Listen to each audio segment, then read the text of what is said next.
now. Beloved poets, welcome to Chaos Magic.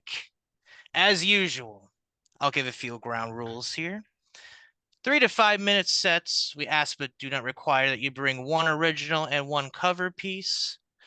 But you can do 2 original pieces. You could do 2 cover pieces.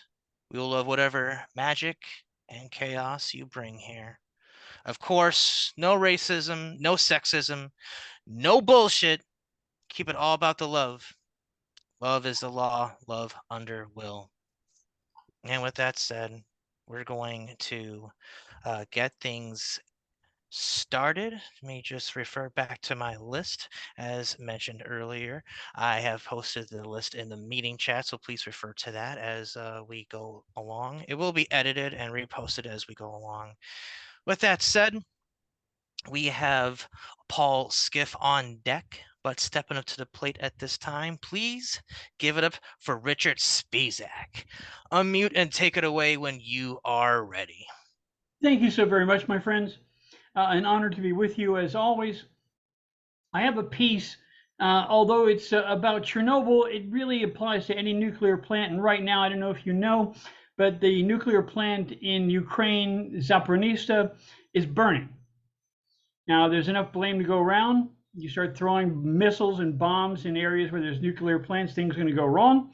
But this poem about cherry barium berries, about Chernobyl, is certainly applicable. It's by a friend of mine named Nero Watts. Here we go. Cherry barium berries. Heat feet, compete, concrete, creek, cheery barium berries, cheery berries at Chernobyl's reserve herbs of adverb salve. The rain in on sweet Sweden has extra spectral vitamins hidden in the Chernobyl trubutal. Swedes heed, Finns concede. Norwegians have seen 'em, heck, they could check the river raft wrecked of thermo-roble, Chernobyl bubble, trouble and wobbling, the atomic tumble, radioactive, attractive trouble, concrete cractive, detractive. The wind from the east tarried, brought a heck of a feast thought, fast mask, treat the town down the gone of Chernobyl troublin', wobbling, frumble and double delights crumble, cerulean blue affluing, steam a-hewing, blue steaming, stewing, blue, the way of the winds rescinds its wits, with particles stinging and singing, ringing slant. Where is it? Is it sea? And the bounty of county complaint aches, lakes, shakes, snakes, flakes.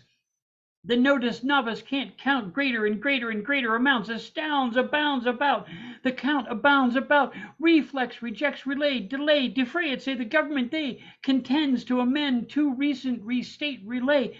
And there they append, applaud, amazed out loud of letting and fretting. Let 'em scare the locals, freeze the freaking yokels there, leering, lair the air, learning words without anyone caring. Well, hell's bells swelling tells, we'll tell 'em late, they can wait, the nearby lake won't mid-take, making the quake and think station, mid-stake of harboring harmful, mindful release.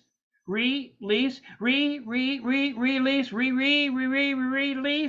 Wish-finding winds, blends, amending friends from what flyer sends, pitching blends toward future trends, run ton from the reactor's raising configuration, staging consideration, non-registering meters, data defeaters, melted stations of unregistered regulation, the loss, couldn't count the amount, tantamount, ride the radiation's mount to the bonfire's bomb blast at last. Chernobyl isn't so noble, you know, but the tallies and alleys grow. Wouldn't you know they won't tell us yet what they don't know or suspect without the check? Wouldn't you know? Chair, no bill, us? So wouldn't you know? Couldn't they check Chernobyl's bubbles of troubles, the wires and flyers and small fryers, conspires in silence, but the reliance on silence for compliance, radiation's alliance with violins, the inner natonal tunnel, a-tunnel, tactical, debactical, nuclear NATO conspiracy, shackled, detectable, a bureaucracy of nuclear threadbare bureaucracy, an aristocracy of tin pan bim boomocracy,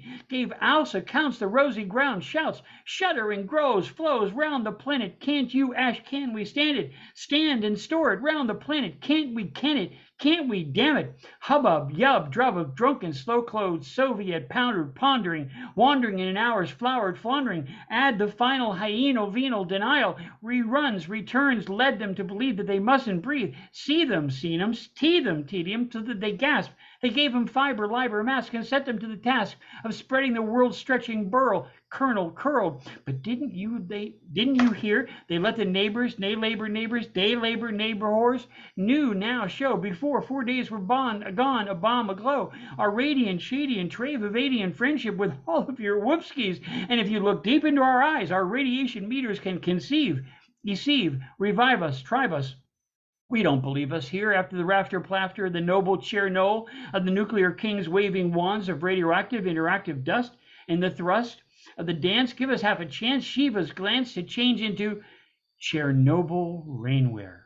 Isn't that clear? The radiation near the amount, count, spout, the phoned fount, the source of the word's worth, plan, planets, worth, thirst, Chernobyl's rose, impresario Robley of chose, capers, tapers, a light carpet, capes, capressagon, capers and stapers of rainy grain, skies stain. There's mud in your eyes, and what's the disguise of DNA's disaster spies?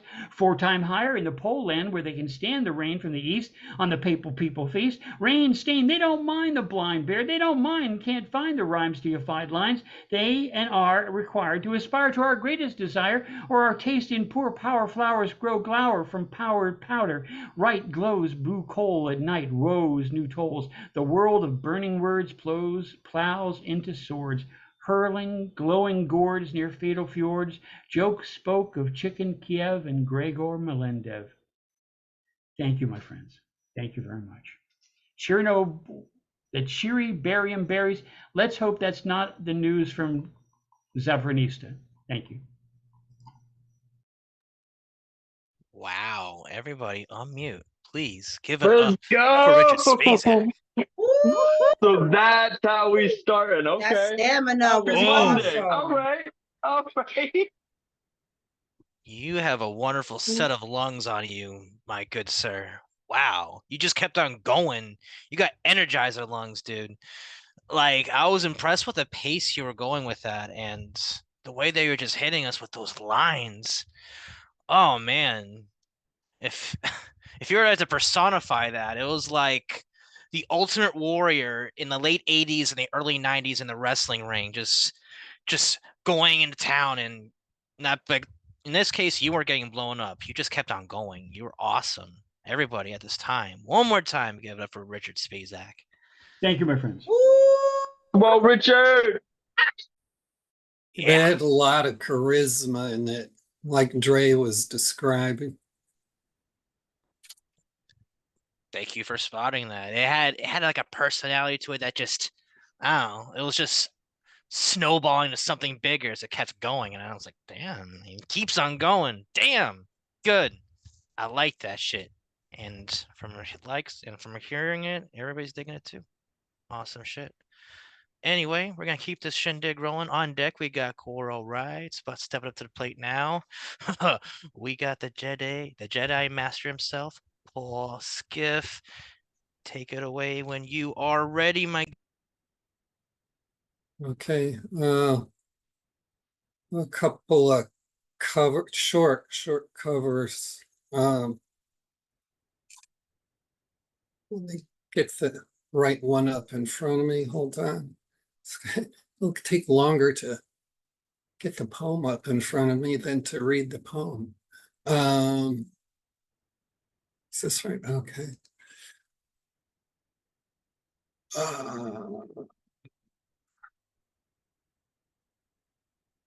These are poems by Anna Akhmatova. This one has the title In Dream. Black and enduring separation I share equally with you. Why weep? Give me your hand. Promise me you will come again. You and I are like high mountains and we can't move closer. Just send me word at midnight sometime through the stars. And the next one is called Everything. Everything's looted, betrayed and traded, black death's wings overhead. Everything's eaten by hunger, unsated. So why does a light shine ahead? By day, a mysterious wood near the town breathes out cherry, a cherry perfume. By night on July's sky, deep and transparent, new constellations are thrown. And something miraculous will come close to the darkness and ruin, something no one has known, though we've longed for it since we were children. And then I'm just going to do 2 short poems. My first poem is this. What would you get if you put Donald Trump and the United States of America into a department store?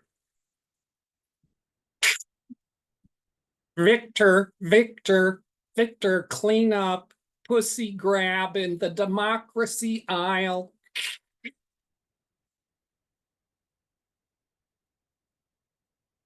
And the second poem is Phone Call Through the Dust.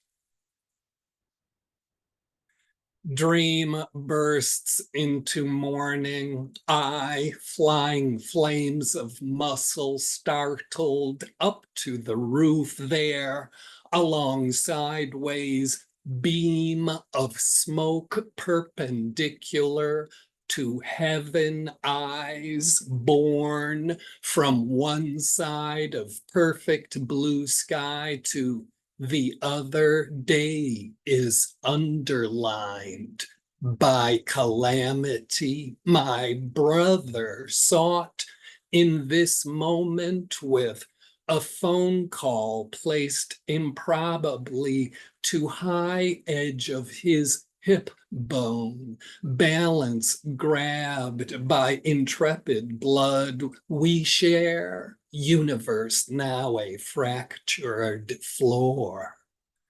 Said into emptiness, where are you? I am all right. Meaning, let me hear you say so too. No thing happens for 20 streets between frantic eyes and blind grope of tongue. The new tomorrow lays charred and fallen. Come for me then, void. Collect me as though you were our father. The collapse, rushed to ground now, pulverizes name and address. Why did I go look? Simple and human, for the whole massive moan collected from all the neighborhoods of mouths is now in me preserved. Learn this morning's human invention, the vanish bite. Explain the mystery why. Beautiful bloodshed day, needing provocation. List my faults if you are now too sick inside. The guilty and dead are not as available as I. Imagine the sound of an earth with no human on it at all. Let us replace conflict with its own needlessness, so open hostility is not a thing able to include us in a city of what do you live, romance, struggle, arrogance, make-believe, order, hope, condition of missing answer. Where am I to my brother? My voice phoned down there into storm of dust, blood, and bones. Could I reside in his reasons to be alive? Hi, hello, are you there? It's about 11:15. Sorry, I missed you. I'll try you at home. Meaning, you better be alive. Please, I hope you're out of there.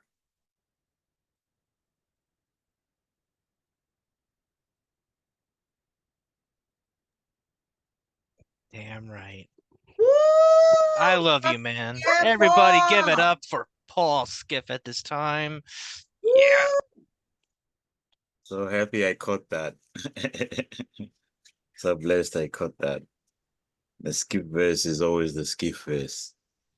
Anytime you see Paul Skiff, you're witnessing a legend of spoken word at play with spoken word, definitely, man. Always a pleasure having you here on any of our shows. And again, I just hope all is well on your end. One more time, everybody. Give it up for Paul Skiff. Fuck yeah. He's one of Thank the you. most he's one of the most consistent writers in the Zoomverse. Like I've never seen someone who writes so consistently and with a tongue that is voracious for words as he does. So much blessing. Thank you. On with the show. And on with the show we go. With that said, on deck we got Generalissimo, but at this time, please give it up for Choral Rights. Please unmute and take it away when you are ready. Let's go, Coral. I woke up 5 minutes before I logged on here, so I need to start off with something gentle. So we're gonna go with some song lyrics to a song called Empathy by Alanis Morissette. There are so many parts that I've hidden and denied and lost. There are so many ways that I've cut off my nose to spite my face. There are so many colors that I still try to hide while I paint. And there are so many tunes that I secretly sing as I wait. You come along and invite these parts out of hiding. This invitation is one that I've stopped fighting. Thank you for seeing me. I feel so less lonely. Thank you for getting me. I'm healed by your empathy. Ooh, this intimacy. There are so many times I thought I'd die not being truly known. There have been so many moments forever lonely in my vocation. You come along and celebrate each feeling. And there you are, all honor and inquiring. Thank you for seeing me. I feel so less lonely. Thank you for getting me. I'm healed by your empathy. This intimacy. There was a day where the trust that was being asked of me required too much. You see, to accept your generosity and to know myself enough to let you help me. Thank you for seeing me. I feel so less lonely. Thank you for getting me. I'm healed by your empathy. Oh, this intimacy. Yeah.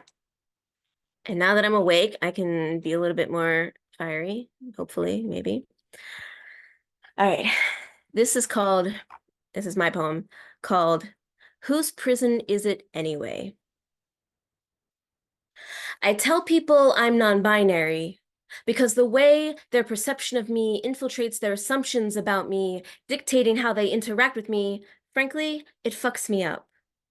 What about my existence makes you think that I need you to talk around the point you're trying to make, that I'm too delicate to handle it?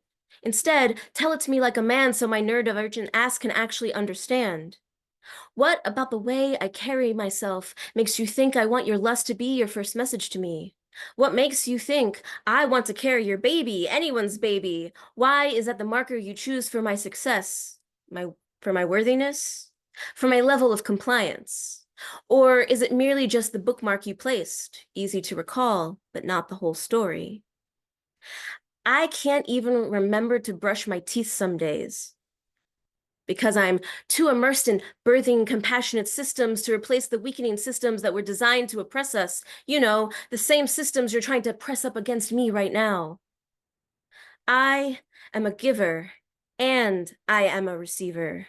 I am hard and I am soft. I am strong and I am gentle. I am a doer and I am a feeler. I am a protector and I am a nurturer. None of these things are separate. I do not know how to be one without the other. Some days I paint my nails and wear my favorite dress. Some days I wish my chests weren't breasts, or at least you didn't react to them as breasts, and I could go out shirtless in a vest and then wake up the next morning glad my favorite dress still fits. There is no easy road for my gender euphoria. It's not safe or even legal to explore what I know to be my truth, to be received as I know myself to be. Hell, it may not even be possible since it relies on you and your communities to enable it, to dismantle the bars that keep you locked into your perceptions. I say I'm non-binary because I want to escape your expectations and be free of your assumptions. But to be honest with you, gender is my playground. Retraining me, reframing how I realize myself, learning how to do backbends, how to play tag, cross the ground without touching lava, how to build forts and scare off the bullies, reminding me what laughter feels like. How I learned to love the nuance of the gray. How I learned to expand into all the colors, all the textures, all the richness life has to offer. But here you are, insisting it's my prison. Is your mind really that inflexible? To me, that sounds like the real prison here.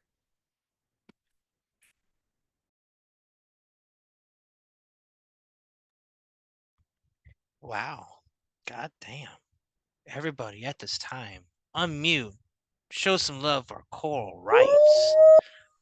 Fuck yeah, Coral. Woo!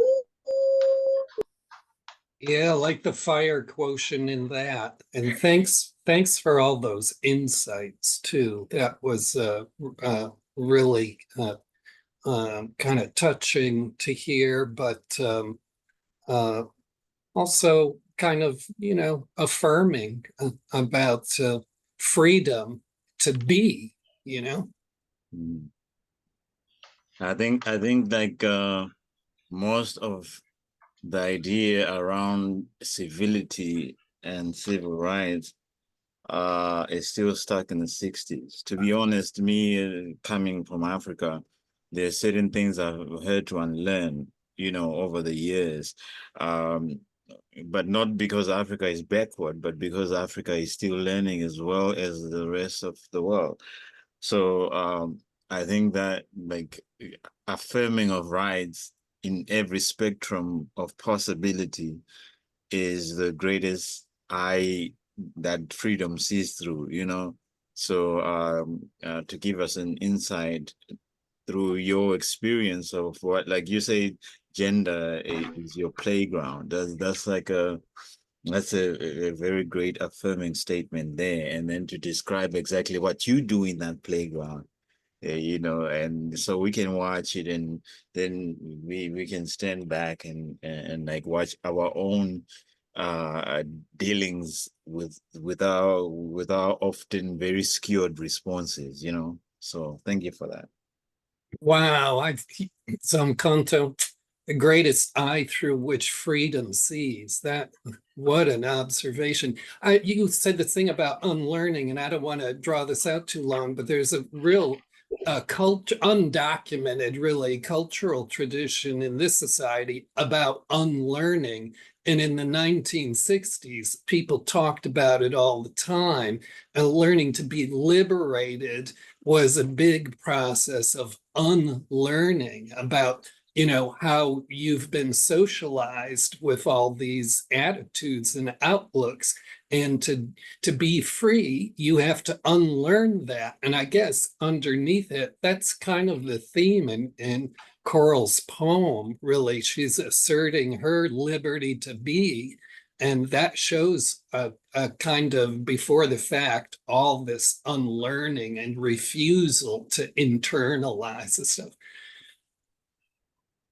I just love that y'all having a conversation about it because that's all I ever want my poetry to do is to initiate conversations between people. So that was a pure gift. Thank you.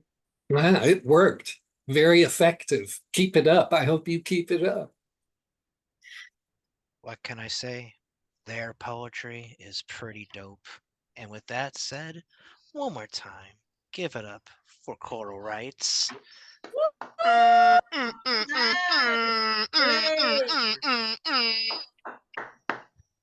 Yeah. All right. With that said, we're gonna keep this truck rolling. We're gonna keep going, and with that said, on deck we got Parkillian, but step up to the plate now, and please give it up for Generalissimo. Take it away when you are ready. Thank you. Shalom, everyone. Let's see. I'll start with an older poem. I think I wrote this in the 90s, so it's called Nobody Knows Nothing Anyway. Some people claim they know all the facts. Some people claim God gave them the axe. Some people claim they know the world like the backs of their hands. Some people just bury their heads in the sand. Some people claim they know all the answers, but never give answers away. Nobody knows nothing anyway.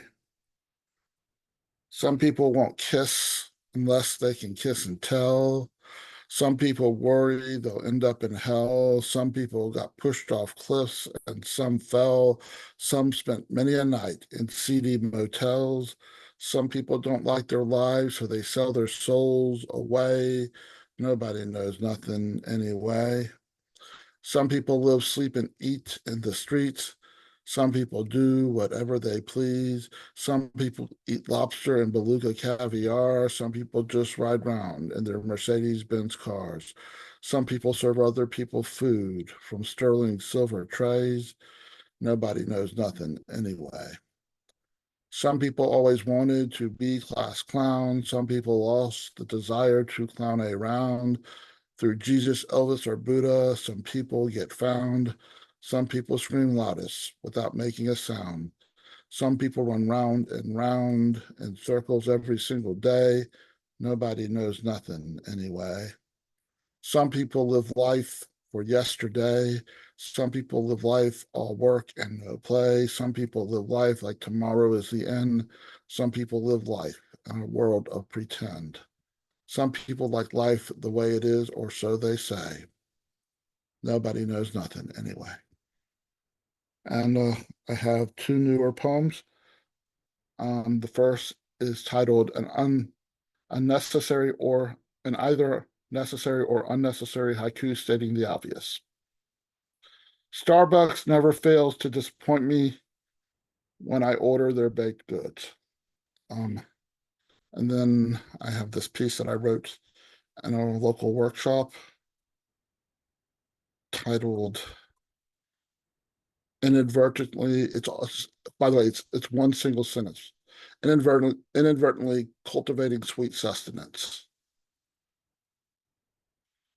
Fig trees can grow from careful propagation and planting derived from the studied practice of fig farming, but a fig tree can also happen as the result of a wayward fig dropped by a picnicker during an afternoon romantic sojourn with a potential lover, and maybe he or she laid a blanket beneath an elderly tree, then weighed its corners with tumbled garden stones taken from a woven wood basket, which also held cheese, crackers, figs, sandwiches, and wine drunk from waxy paper cups printed with psychedelic daisies, bought at Target in a package of 25. And hopefully the breeze that afternoon was the type of breeze one feels in their hair, causing the sunlight to seem less warm. And maybe they'll go on a second date 1 week and 4 days from that day, then date long enough for one of them to ask the other to marry.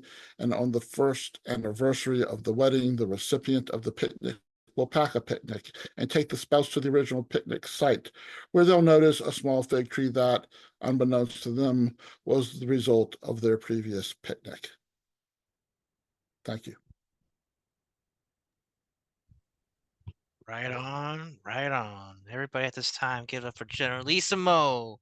Yeah. I think you get a lot of sympathy for that haiku. A lot of people Like, agreeing with that. Well, I don't think I should, because we all know that mass-produced baked goods from Starbucks are crap. But sometimes we find ourselves buying them because we're in Target and we want a cup of coffee and then we want something to eat, and it's a vicious circle. Yeah, yeah, they're kind of like a placeholder for actual food.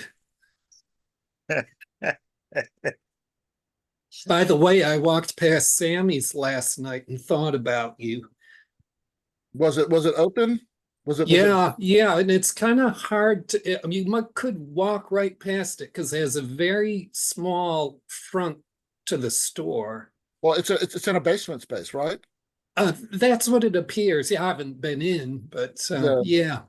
Because it was the other one was in a basement. I mean, they wanted to try to keep it, I mean, from everything that I've read, they wanted to find the new location. They wanted to be as similar to the old location and feel and everything. So Thanks for your poems. one thing about Generalissimo is that the writing style is one of those styles that I never went to literature school or anything, but like the idea of penetrating someone with a pen, like emotion just reaching a certain curve in your road, where you swerve off it and come back just because of each word that they're saying. And I found Generalissimo to have that quality. And I so celebrate poets like that. And I'm so grateful that I'm in your gradient and in your path of friends and those that actually call themselves fans of your work. Thank you. oh, as we say where I come from, back at you, Bubba.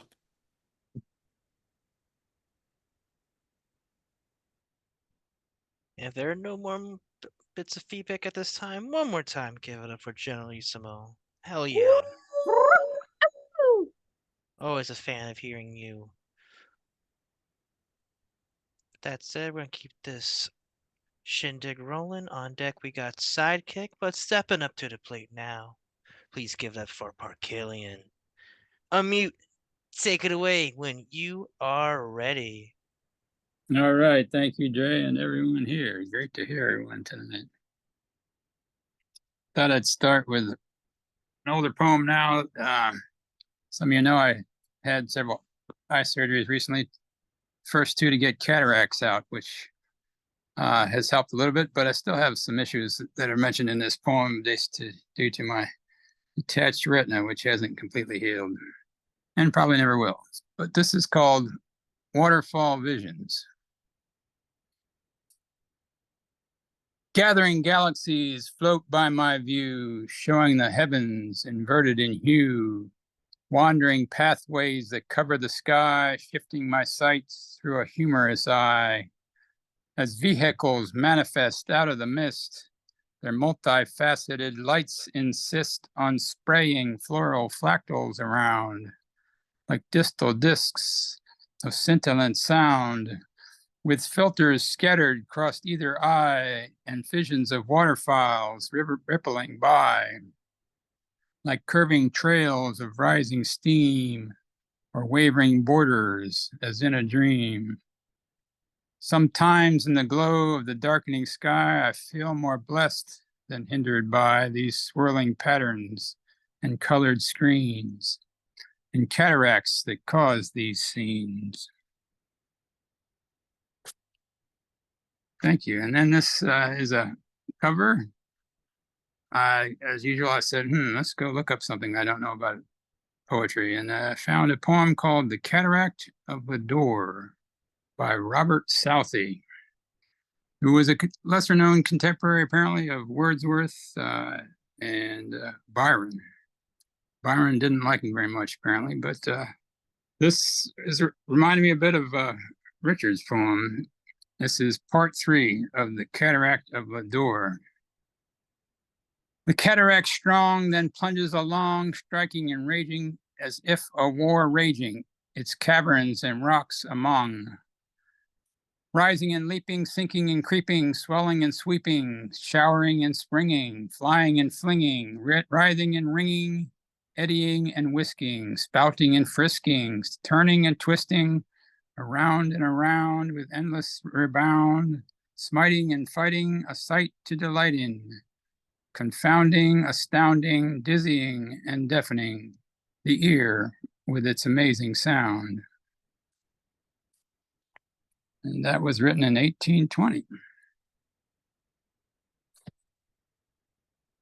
Thank you very much. Everybody at this time, show all the love you got for Park Killian at this time. Yeah. I love what you said about like the glow in the darkening sky. You know, because we just had the whole phenomenon just a couple of days ago of the Northern Lights. But you know, I'm way further than seeing it. I might be, you know, like maybe just trying to squint too hard to see a little glint. But you know, the idea of the idea of finding a glow in the darkening sky, I think, is the theme of all of our lives. And you are always so calm and collected in your delivery, especially even for very uncomfortable words. I think that is one of the most marked beauties of poets, like when you can actually have that kind of comfort to say these things in such a very descriptive way and be calm about it. You're one of the few people that can do that. Oh, thank you so much. And just writing this stuff down helps me process it and make it easier to do that. Yeah, I Thank was you. struck by the sense of reconciliation and acceptance in that poem, and your kind of a serene almost tone and approach to it. You know, just coping with something other people would see as a disability, I guess, in a sense. But, you know, it's like you're coming to terms with it because it's just a part of a different season in your life. And you're kind of, like you said, what the poem does for you, you're kind of acclimatizing to it. But it just really struck me, the kind of serene reconciliation and acceptance, and that you are able to find even a kind of sense of wonder in this transformation of your abilities. I guess that's it. You know, it's easy for us to look at losing capacities as a disability instead of just a transformation of who we are. Well, through this whole process, I've learned that apparently having cataracts is not considered a disability because it's a correctable condition. Yeah. And so now the fact that I can see halfway decently now out of one eye means I can't apply for disability. So, Oh, wow. oh well. Yeah. Well, all the technicalities are just part of the system, you know. I feel Yeah. that the moment that someone feels that I'm unable to do something, we've got so much money flying around in the world that there is no excuse whatsoever to save someone who has even lost one toe from saying like, hey, well, I can't really stand that much, but then there's this definition in our system that, oh, well, here is our DSV definition of it. Here is our what, you know what I mean? So then it starts complicating the pain that people feel when they're, so then people start hiding those disabilities, and in hiding them they become they become like well more capable of experiencing more of those, so I think that we as society should start at the very pinky toe of loss, and appreciate those as actual reasons for that, So I appreciate you for that. No, great. Thank you so much. I'll put my info in the chat in case anyone wants to reach out and check out my artwork. Thank you. Right on, right on. Thank you again, Parkillian, for doing what you do, bringing your artwork to the space, both by spoken word and whatever you decide to post here on the group chat. And speaking of which, please utilize that group chat. If you have anything that you have from, got going on social media, you got some books on sale, any merch on sale, what have you, network. This is the spot to do it. We're here. Let's grow together. I love y'all. So with that said, we're gonna keep this shindig rolling. On deck, we got Sophia Falco. But stepping up to the plate now, please give it up for Sidekick. Unmute and take it away when you are ready. If y'all got a right hand and a left hand, put them together for all the people that have already been up. This one seems like the greatest. And Sophia is going to crush it right after this. I'm coming out of Charlotte, North Carolina. One of our concrete generation cousins is a poet laureate named Angelo Gator, aka Iambic. And this is one of his poems. This is called Black Girl Fly. My girl is fly, and not fly as in helicopter or airplane or kite cascading across the sunset. I mean fly as in dope, fresh, trendy, sexy, so fly the wind asks her for permission to speak, so fly NASA consults her before sending shuttles beyond the galaxy. Fly like black birds somersaulting on blue blade ground of sky. Fly like stiletto heels tall enough to reach heaven's backyard. Fly like walking into a room and stealing the spark in everyone's faces, turning any venue into a runway. Fly like she came to slay everything, and all you can do is watch yourself become prey. So fly, every follicle of hair is laid like a prayer, bowing to a temple of her edges. So fly, she convinces me to buy her sundresses every summer. Like spending my money is her favorite pastime. She'll flash a smile, say "ang" in a tone that weakens the grip on my wallet and surrenders the crease of my lips into a smile. Can't I resist? So fly, I never complain. I gladly carry anything her flesh leaves an imprint on. My girl is so fly. She makes me believe gravity doesn't have jurisdiction over this blanket of flesh and flight in our native tongue. So fly, she makes a hospital gown look like Fashion Week. So fly, the nurses at CMC Pineville know her by name. Greet her with a smile that says, I hate you're back here, but I'm also happy to see you, Pop. So fly that she has more surgeries than birthday parties. So fly, the doctors gave her 6 months to live, and she refused to stick to their timeline. So fly, she talks to God on a first name basis and writes a gospel with her tongue. Whoa, that's my boy Angelo. He is iambic. He is an animal, a dynamite. Very, very much sticks in with our peers. He is one of the contemporaries, just like y'all, who I would put up against any poets throughout history. Oh, all right. This is one of mine.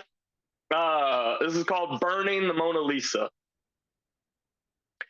I want to draw a mustache on her, light her on fire, sledgehammer the Sistine Chapel, delete Michael Jackson's Thriller album from the airways and memories, strangle Edgar Allan Poe's Raven while wearing a butterfly dandelion rain boots, screaming buckshot birds, razor blades, ballisket, remember him, nevermore.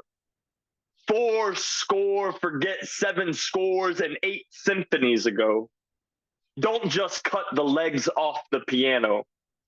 Throw it off Mount Doom along with the tales of 2 cities. Let those skeleton ivory keys bleed into obscurity. Replace Daniel Day-Lewis with undirected incense. Art coming from abundance instead of scarcity. We have an abundance of abandoned. We have become a craft built on the bones of all your broken stars hung in the sky by sinew, grinding trailer parks, beauty at the cost of blood, Pelled Peppers Piper playing the rat race tune, children dancing with black and blue halos.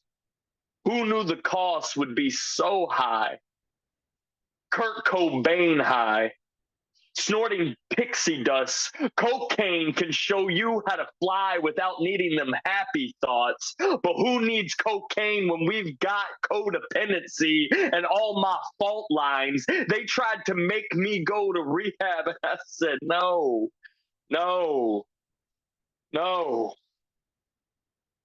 We've been convinced to produce into our lives at a speed that life was never meant to be lived at. Productivity faster than our produce. So wherever an ear has ever been cut off for a craft, anytime art was valued over a good night's sleep, when the project was more important than the people, the shame of an artist is to think that their craft is more important than the people that they're crafting for, more important than themselves. Do not be black whales of combusted concrete, jackhammering your joy into cardboard created pinatas. I want to die without any scars, but it's too late for me.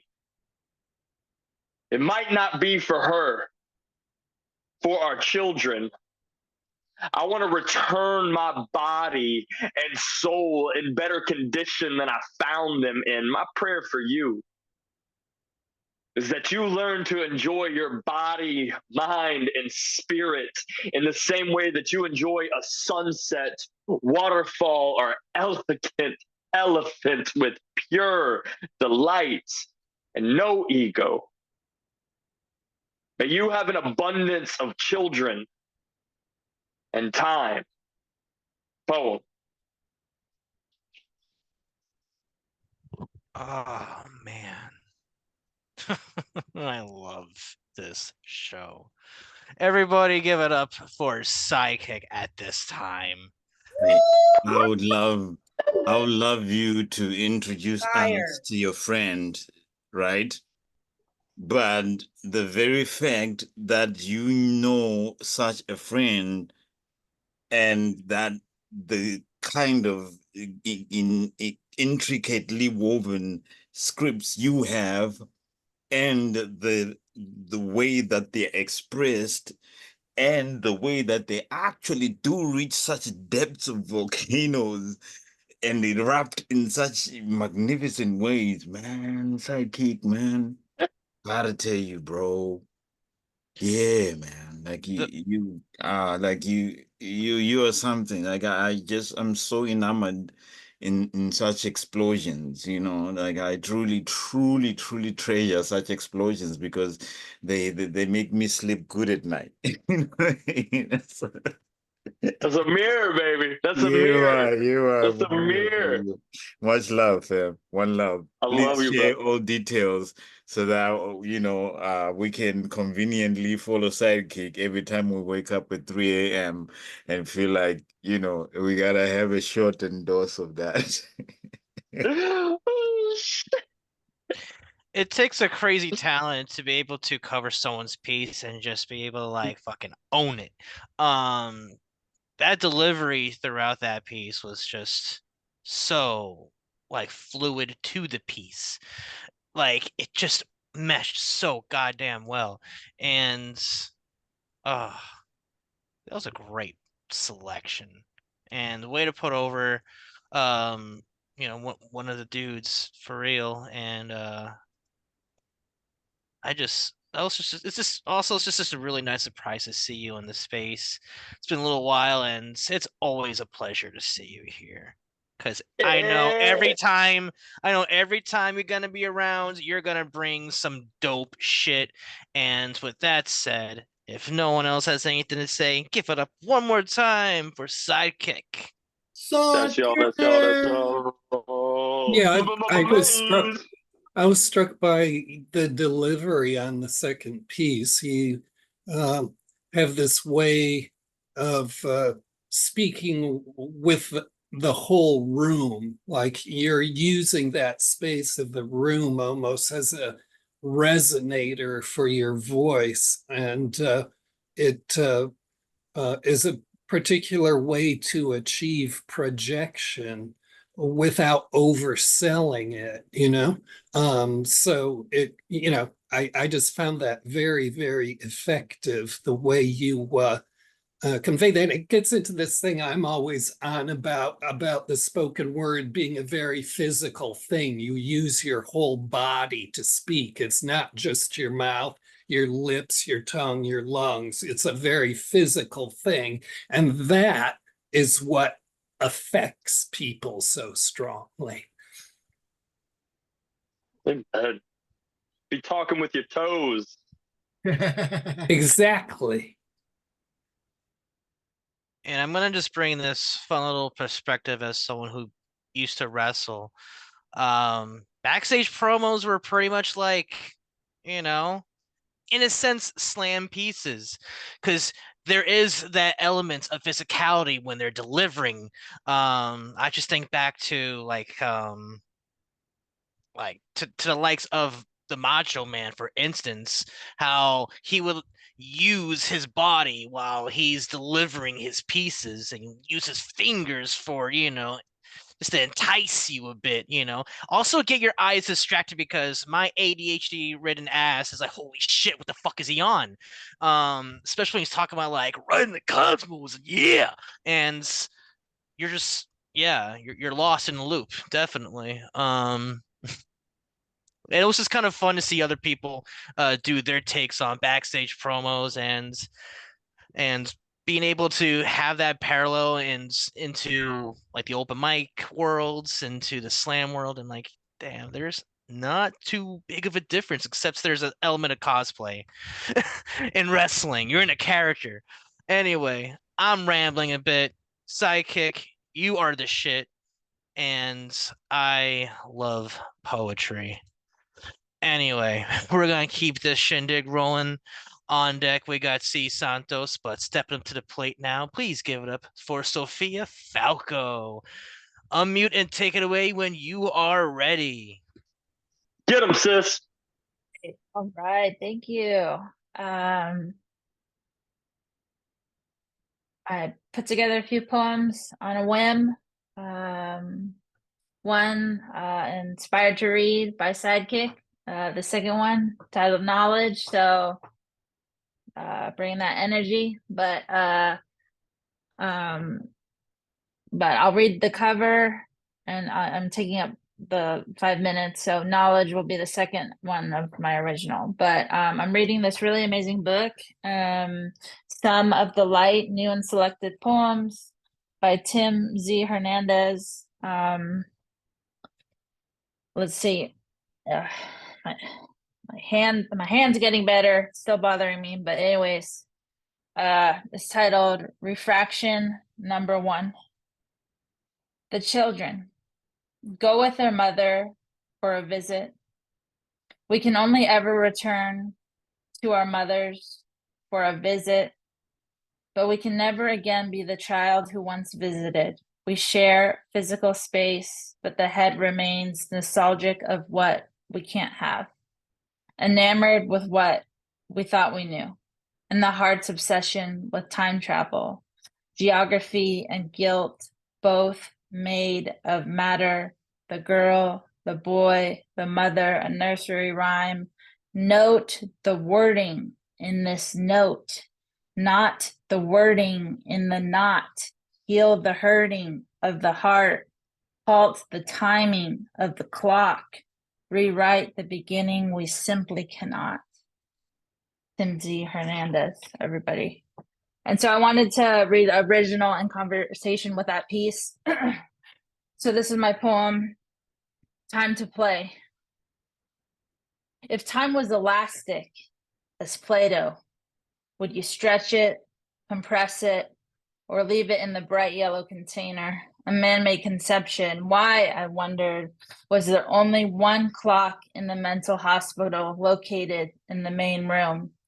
3 choices, like a 3-leaf clover. Not 4, I didn't fortune tell, I was having trouble.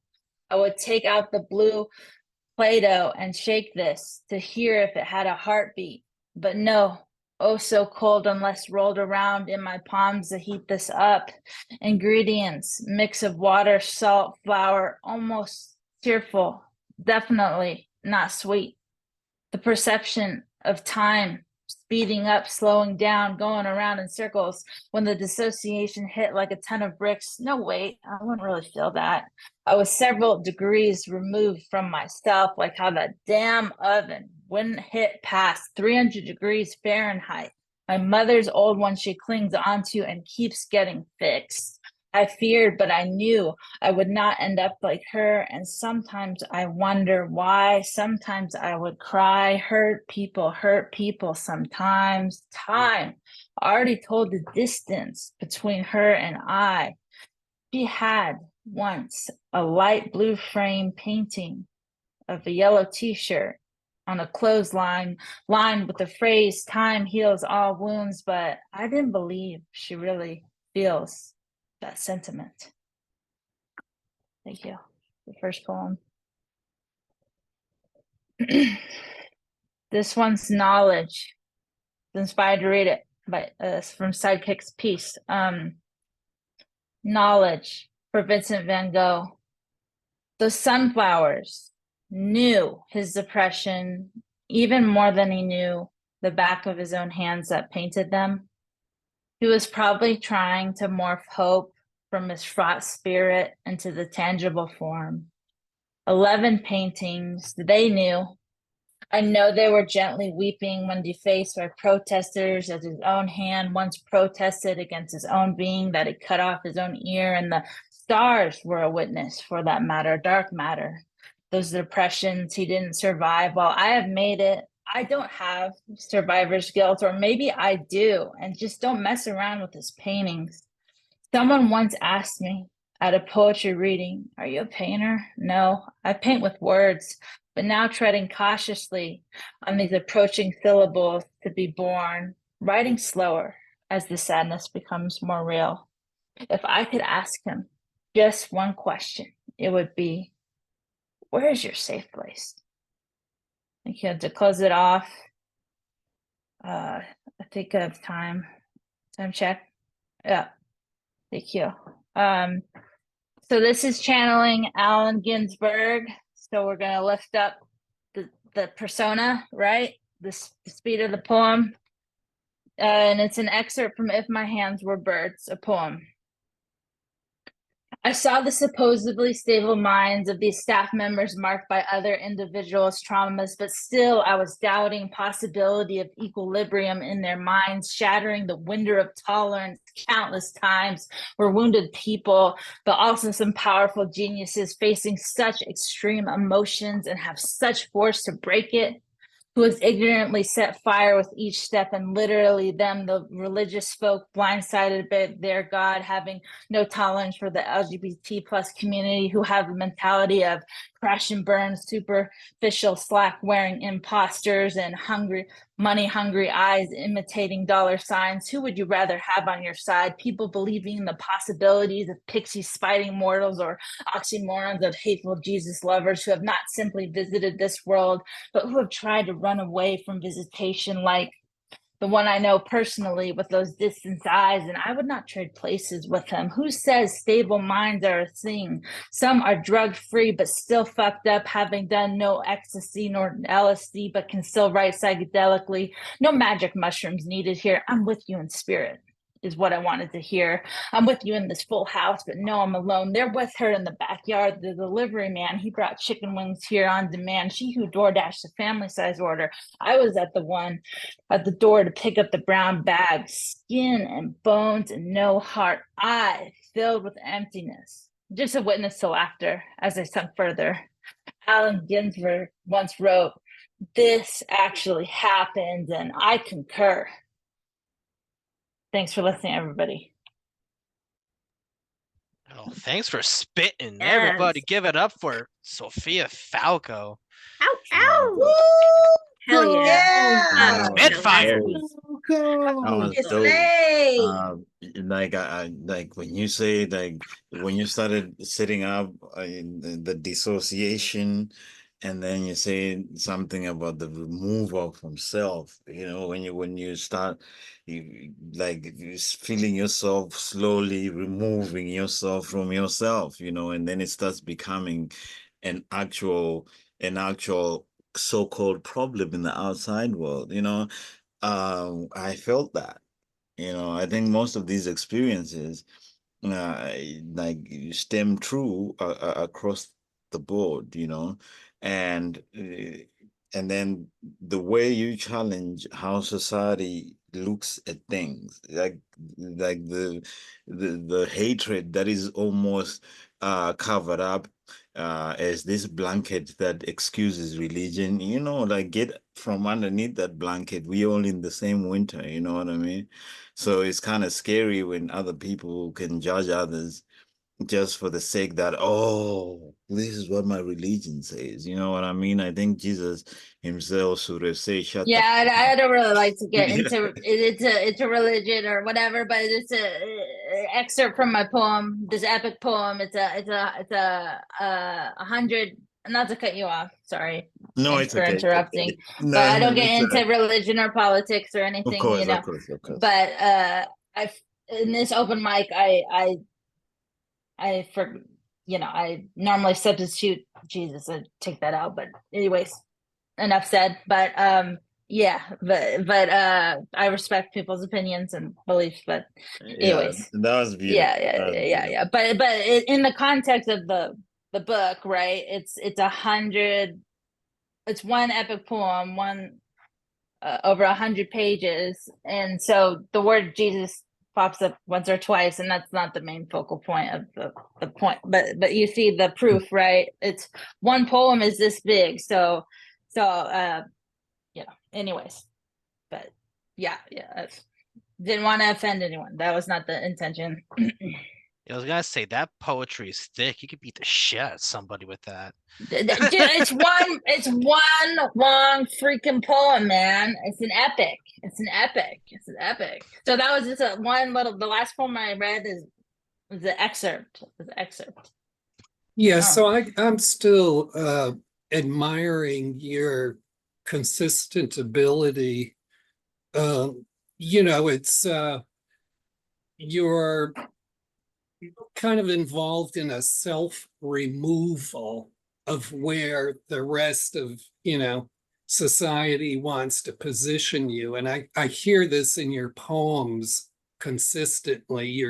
you're choosing to remove yourself, back into society in a sense, with a lot of your observations and your not really pushback, but your emphasis, your proclamation of your own sensibilities. To me, that takes guts to do. It's a brave thing to do. What you do is a brave thing to do, and I just admire hearing that time and time again in your work. It's a kind of not exactly just a literary accomplishment at all by any means. Thank you. Appreciate that. Right on. And we appreciate you, Sophia. One more time, please give it up for Sophia Falco. Whoop, whoop, whoop. Woo! Yeah. All right, here we go. So, on deck we got Jackson Riley. But step into the plate now, please give it up for C. Santos. Unmute and take it away when you are ready. Hi. I don't know why I'm nervous all of a sudden. Okay. Um, so a cover I have for you. I'm not gonna lie. I'm gonna be covering a lot of songs because I don't really know poets. So I can't really read poets' work. So y'all are gonna get songs. Um, it's a song or a cover of a song from Demi Lovato called Smoke and Mirrors. Standing on the front lines, staring at the sunrise over the hills, waiting for the kill. Sweet anticipation, never conversation. Tears in our eyes from holding too tight. Waiting till the demons come, wait for us to see them run in our direction. Now they're staring at us through the trees, got us falling to our knees to teach us a lesson. So tell me, did you ever really love me? Did you ever really want me? Now that I see you clearer, I wonder, was I ever really happy? Didn't get the chance to ask me, now that I see you clearer. Was it just smoke and mirrors? Oh, was it just smoke and mirrors? Holding on to tables, pulling out the staples, keeping you close. Now we're not afloat. Point me in the right direction. Answer me one question, because I could have sworn that I wasn't wrong. Waiting till the demons come, wait for us to see them run in our direction. Staring at us through the trees, got us falling to our knees to teach us a lesson. So tell me, did you ever really love me? Did you ever really want me? Now that I see you clearer, I wonder, was I ever really happy? Didn't get the chance to ask me. Now that I see you clearer, was it just smoke and mirrors? Darling, I have been afraid. I could only call your name. Thank the heavens that you stayed. But if I'm telling you the truth, when I cut the tether loose, it was me saving you. So tell me, did you ever really love me? Did you ever really want me? Now that I see you clearer, I wonder, was I ever really happy? Didn't get the chance to ask me. Now that I see you clearer, was it just smoke and mirrors? That's my cover. For my poem, you guys have heard this poem several times. However, on Saturday night, I wrote a final draft.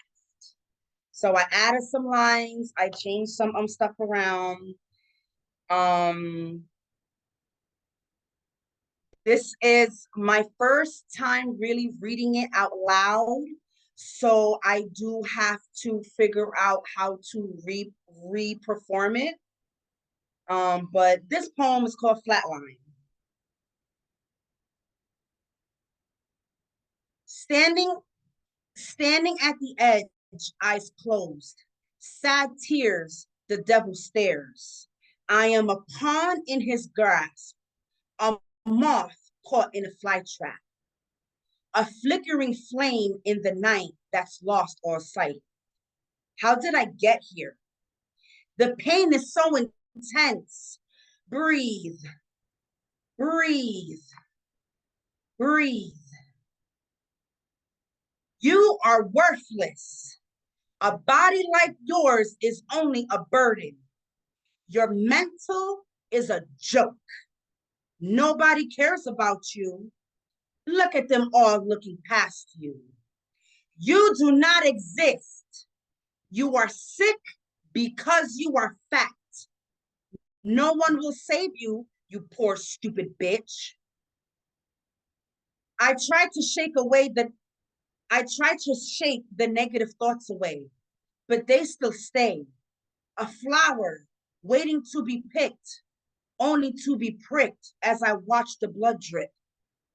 Breathe, breathe, breathe. I am important. I am more than a fat body. My world is crumbling. The walls are closing in. I cannot breathe. Panic. Please help me. Doctors will never look at you as a patient. Your family will never be there for you. Nurses will turn their heads no matter where you go. You are fat and unworthy of any help. You are slow, ugly. Hide your body. Cover up those arms. Put away the jiggle in your pants pocket. Big people do not get to reach for the stars. Please, it hurts. My wrists are bleeding. My heart is torn. My spirit is broken. Which self do I mourn? It hurts. Breathe. Do not fight your truth. My darkness will slay all the light inside of you. Do not act brave. Believe you will never be okay. There is no future for a fat person like you. Eat away your feelings. Oh, wait, you can't. I see your body betrays you. Look at you, too sick to stand. Lick your own wounds. Bandage your own scars. What happened to the fat girl confidence? It didn't get you very far. Standing at the edge, arms open, ready to fall. One more push to end it all. My stomach is in agony. My mental is doing somersaults. Nobody's there with me, not even a hand to hold. Breathe. I have to fight this. Please, it hurts. You are wrong. I am worthy. My body does not define my health. Just because I am loved by most doesn't mean I don't love myself. A vessel full of humor, hips, and lips, logic, creativity. What's not to love about me? I am more than a fat body. Fuck this mental dissect. Why doesn't the world want someone whose heart is full of love? A soul just trying to roam free. Live as high as a dove, spreading its wings. Breathe, breathe, breathe. Nothing is working, I see. Water will not stay in. Medication comes back up. Have you tried prayer? What fluff? Still sick and queasy, a pathetic person of society. I guess no love for your fat body. You will always be ignored, no matter what you do and say. You can give all you want. Everyone will just continue to take. Your pockets will remain empty, no matter what you do. Trust me, you have nothing You trust me. You have nothing to prove. Good luck with all that fat inside of you. Breathe in, breathe out. Breathe fire into my lungs, life into my eyes. Bring back my passion for things so my life can finally take flight. Breathe, fight. I need you alive. Do not flatline. Feel that warmth? Healing is on the rise. You may have lost yourself, but a new one is coming. Do not listen to the voice who's always slumming. Keep fighting. Welcome God's love. Welcome God's hug. Do not listen to the dark side. Keep finding your purpose. Everything will be fine. You are worthy of all things great. Fuck everyone else who blamed you for all of their mistakes. You are not a burden, even if you build your empire alone. Keep going even when the devil fucks up the flow. Breathe. Fight. I will beat this illness. It's on sight. Poem.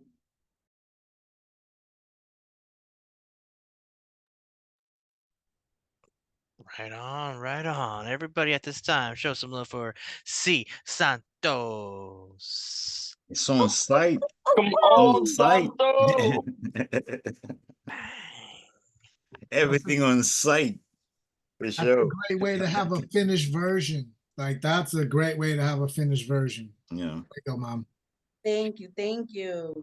We're hearing some great deliveries tonight. You had a lot of that poem, you had this tone of it was sort of like an I told you so tone, but then you start transitioning for like the last half of it, where it's about ownership of who you are again.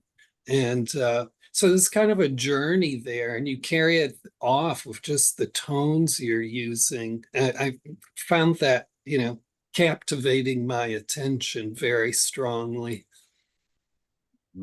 That's a beautiful way to put it. Thank you. And Thank you. and not just the tones, but like I mean, we live in a society right now where to be brave enough to actually stand up to things is seen as like you're trying to fight back for something that's obvious. No, ain't nothing obvious about what people misunderstand.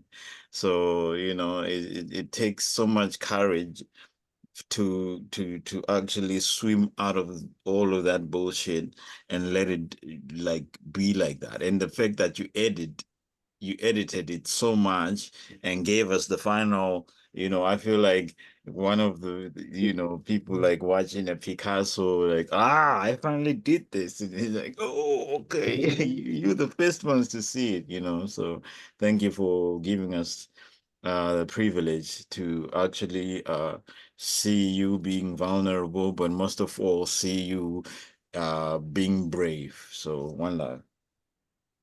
Thank Yeah, you. I Thank would you. guess maybe I'm on that. I really like what you said, Zimkonto, because in these kinds of poems where a person's in effect testifying about their predicament, their situation, the experience, so often you hear it conveyed as just a big kind of endless complaining, right? And that's not what you were doing here.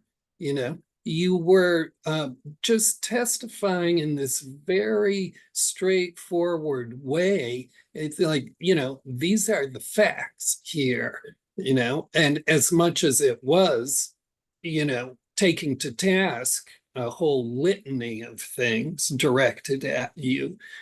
It wasn't like kind of like a self-pitying thing where you're just complaining about all of this. It's like you're by giving this testimony, you're exposing this stuff very starkly, and that there isn't any logical basis for all of this stuff that's being dumped on you.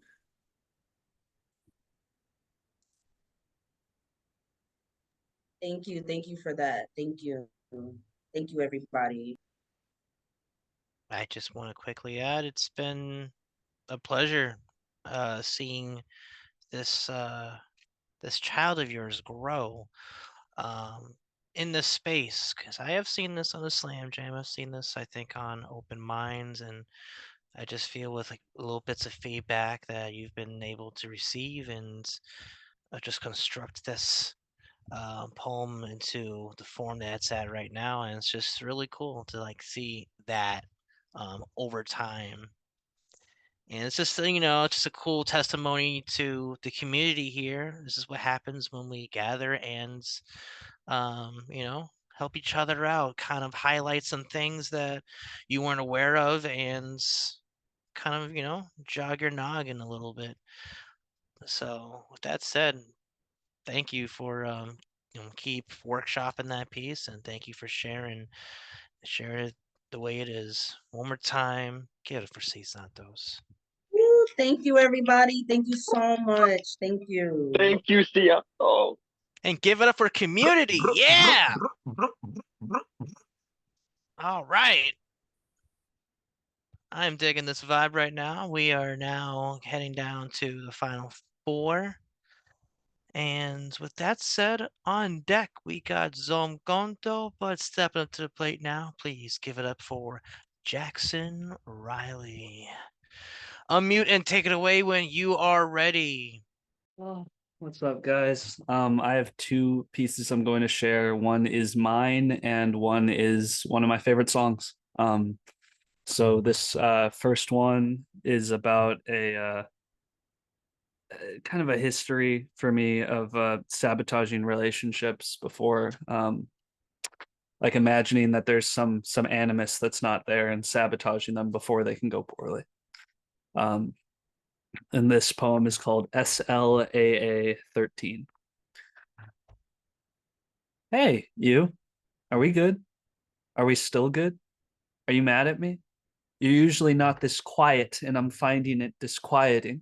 Care to share why we aren't speaking? Fine, I guess we needn't discuss the elephant in the room, that being the silence wide as Tennessee. Seriously, what's going on?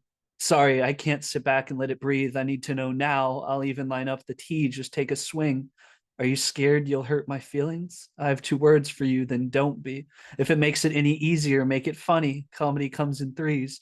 Be quick, though. I'm starting to take this whole not talking bit a bit personally. I'm borderline a person, but deserve your undivided heed. Oops, you took too long. My palms are red. Are you still proud of me? I've never understood what good is it in me you claim to see. See, I scan all along inside myself from skin to bone deep and find not an ounce to arouse any sentimentality.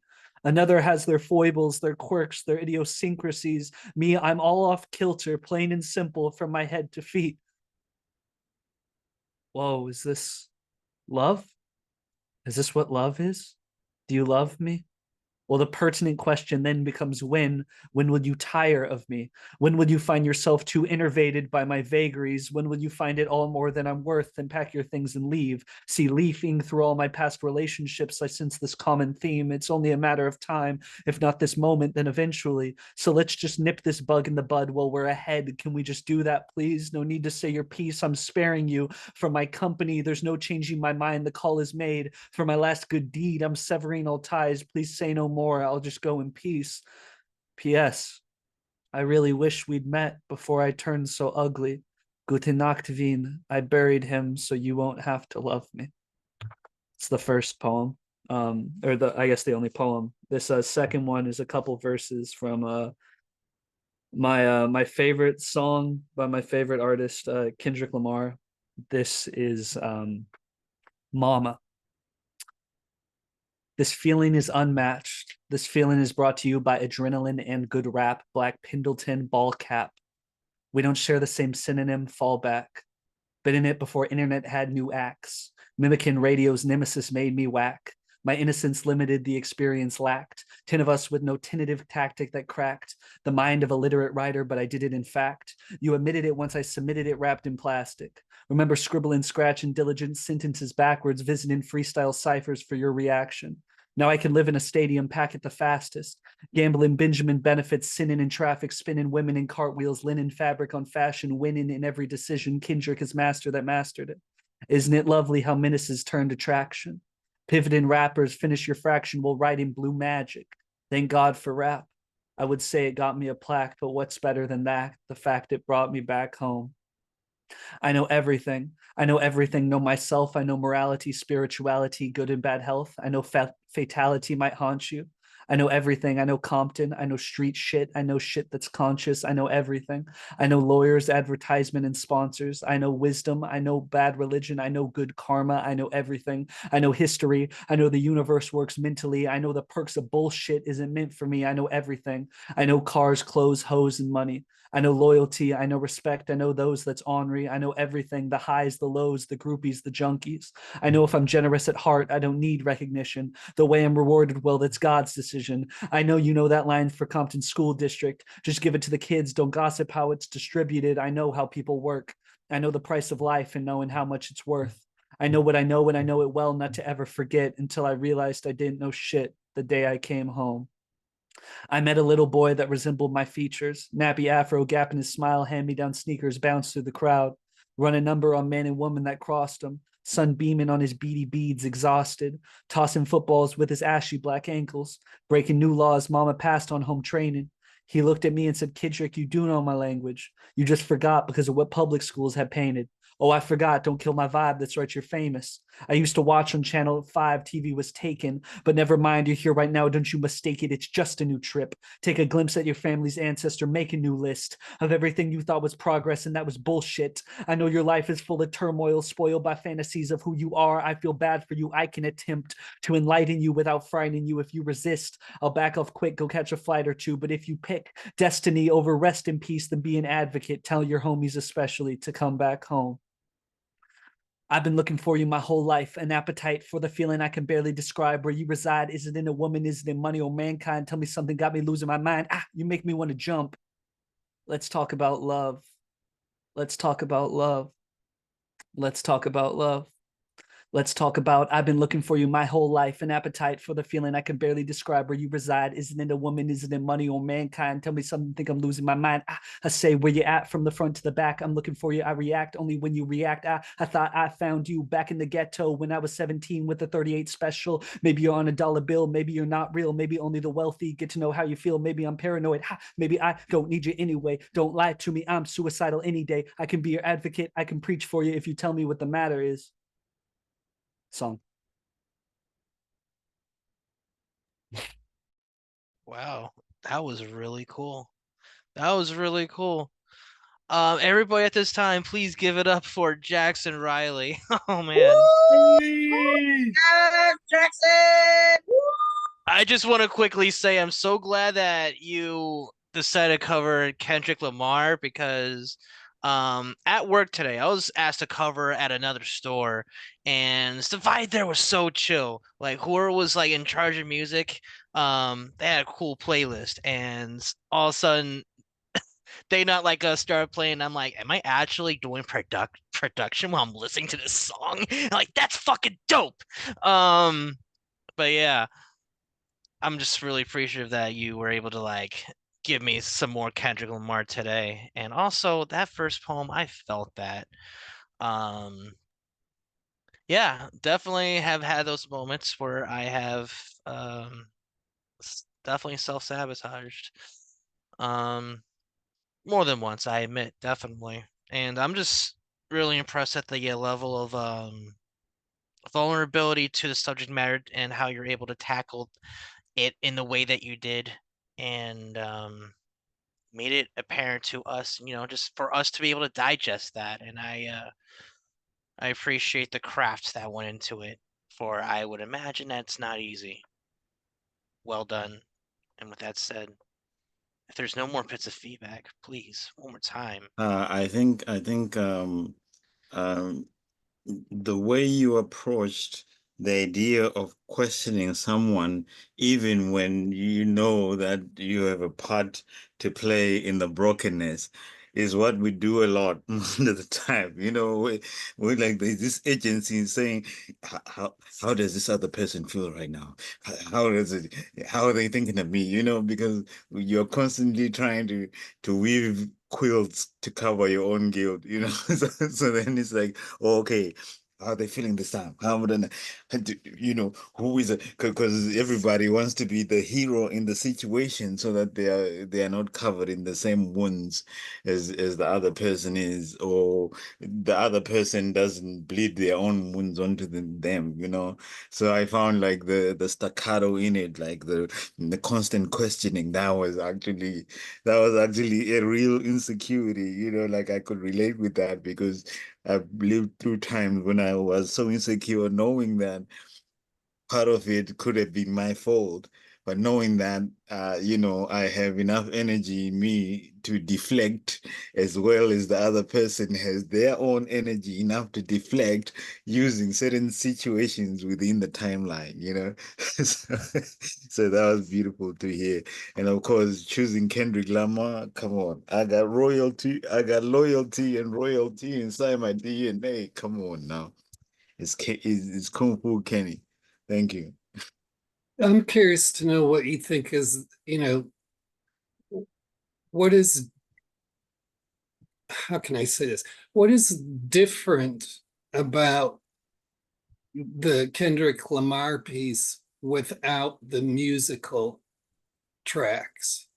You know, when you're just speaking it, what is different about it? That's a really good question.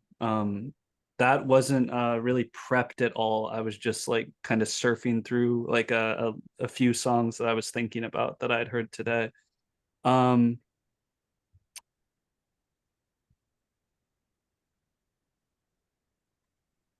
I think it felt a little more universal. I think with his song, it's definitely like the background music and the sounds of like that are trying to like emulate his the area where he's at while singing this song and that he's returning home to. Um, I mean, I think that theme is universal, but I think it's the song itself, when you listen to it with the production, is very much steeped in this culture and does a great job of putting you kind of front seat there. So I mean, my default reaction is to say it's just pared down, and like I hope that I did some of it justice, but I I don't know. I feel like teaching is one of the best ways to learn, and reading someone's work out loud is one of the best ways to really appreciate it.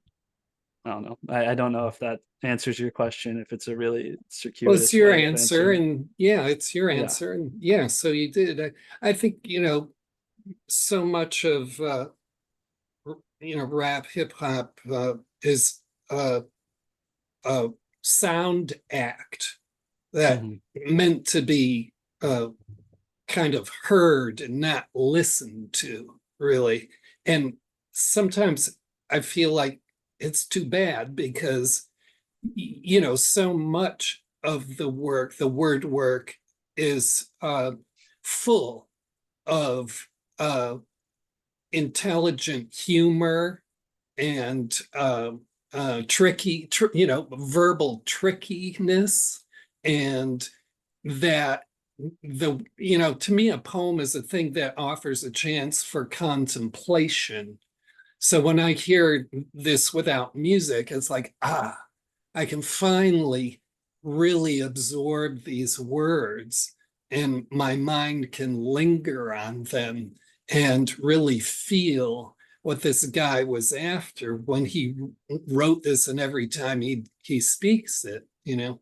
So that's kind of the difference to me. But I was curious, you know, what motivated you to just want to want to speak it. So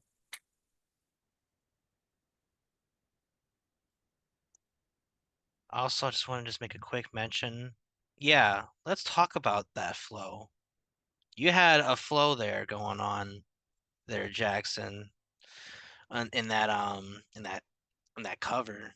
That was pretty dope. Kudos to you for able to just kind of like delve into it. And I was like, damn, look at you go, kid. Fuck yeah. All right. That said, one more time, give up for the dude, Jackson Riley. Woo! Yeah. Riley the Rebel. Oh man, here we go. We're getting down to the last 3 poets. On deck, we got CP Maze, but step up to the plate now. Please give it up for Subconto. Take it away when you are ready. Well, thank you to all the wordsmiths before me. Your words always bless my soul and those behind me. So today is the anniversary to probably my best friend of all time, my grandma.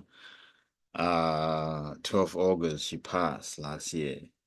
And so Esther was like my my everything. So the first one that I'll read is a grandma poem by Malika Buka, one who's considered UK's opening up of the new spoken word movement. So this is a poem entitled Pepper Sauce. I pray for that grandmother, grinding her teeth, one hand pushing in fresh hot peppers, seeds and all, turning the handle of that old iron mill, squeezing the lines, knowing they will burn and cut raw like acid. She pours in vinegar and gets Anne to chop 5 onions with a whole bulb of garlic. Chop them up real fine, girl, you hear. And Anne dicing and crying, relieving that no belt has blistered her skin, no knife handle smashed down onto her knuckles until they bleed for stealing money from she grandmother's purse. I hear she made Anne pour in the oil and vinegar and stir up that hot sauce. How she hold her down. I hear she tied that girl to the bedpost, strung her out naked like she there lying on a crucifix. I hear she spread she out, then say, I go teach you to go and steal from me, Miss Lady. I hear she scoop that pepper sauce out of a white enamel bowl and pick it deep into her granddaughter's pussy. I hear there was one piece of screaming in the house that day. And bawled till she turned hoarse, bawled till the hair on the neighborhood skin raised up, bawled till she saw his to her teeth, bawled till she mouth could make no more sound. I hear how she turned raw, how that grandmother leave her day all day. I hear how she couldn't walk or talk for weeks. That was in my grandma. That is a definition of a different grandma. So the spectrum shifts because my grandma would never raise her hand on anybody. Esther Magago. So I was torn today between actually speaking a piece about her, which I had written before she died, or speaking one 4 days when I was actually like just didn't give a shit after she died and was mad at everything. So which one do you want to hear of the two, Like the one that talks about her in a great light and the one of me pissed off at the world about her Do the past. pissed off one. Huh? Do the pissed off one. I second All that. right. Okay. All right. Because pissed CP off. Mays is coming up, so we need the pissed off one. Okay. All right. Okay. All right. Red wine. But in my dreams, I'm a creep though. But give me that pure crazy blood so I forget my pain. Creep walk to the store wearing blue and get my red wine. I poured a sip on the ground for grandma. I chose the best wine around. If Jesus changed water into wine, it was red. But my soul is forever blue, like the sky. Because my grandma loved the sky. I cried when Nipsey died. I poured red onto the ground. Speaking of Nipsey, I pour red to your blue. They did you so wrong, so red wine it is. They did Pac wrong too. He was a red wine, brother, because so long as I have lived, ain't no blue wine, because my grandmother loved blue skies. So I creep walk to all the graves of people I love. Pac, Big, Grandma, Nipsey Hussle, 60s. Wine got me addicted. I had to quit it. Red wine wasn't my best friends. Best friends don't do that to best friends. I drowned so deep in the red that it hurt my blue. I used to creep walk to get the red that the bloods thought me evil. So I apologize to all Peru. My grandmother loved the blue sky. I truly apologize to all Peru. I had to quit red wine. I had to quit that red blood. My brother, when he lay dead, he was red like wine, and I tried to wake him up while looking at the blue sky, and I didn't quit that day. Because I had seen blood, red wine come close to me. Black men die every day. They bleed red wine. Do you hate us, God? Bloods and Crips. Why is blue different from red wine? Why should blood pour? Because Crip and blood couldn't see eye to eye. Red wine. Why is God not telling blue sky to meet the red sun? I will creep walk to my grandmother's grave. I'll be wearing red with a red bottle of wine. Rest in peace, Esther. Rest in peace, Nipsey Hussle. Rest in peace, Tupac. Rest in peace, Biggie. Zomkond. Wow. Beautiful shit, man. Everybody, please give it up for some Conto at this time. I remember the first time I heard you read that poem, or the only time I've ever heard you read that poem outside of this one.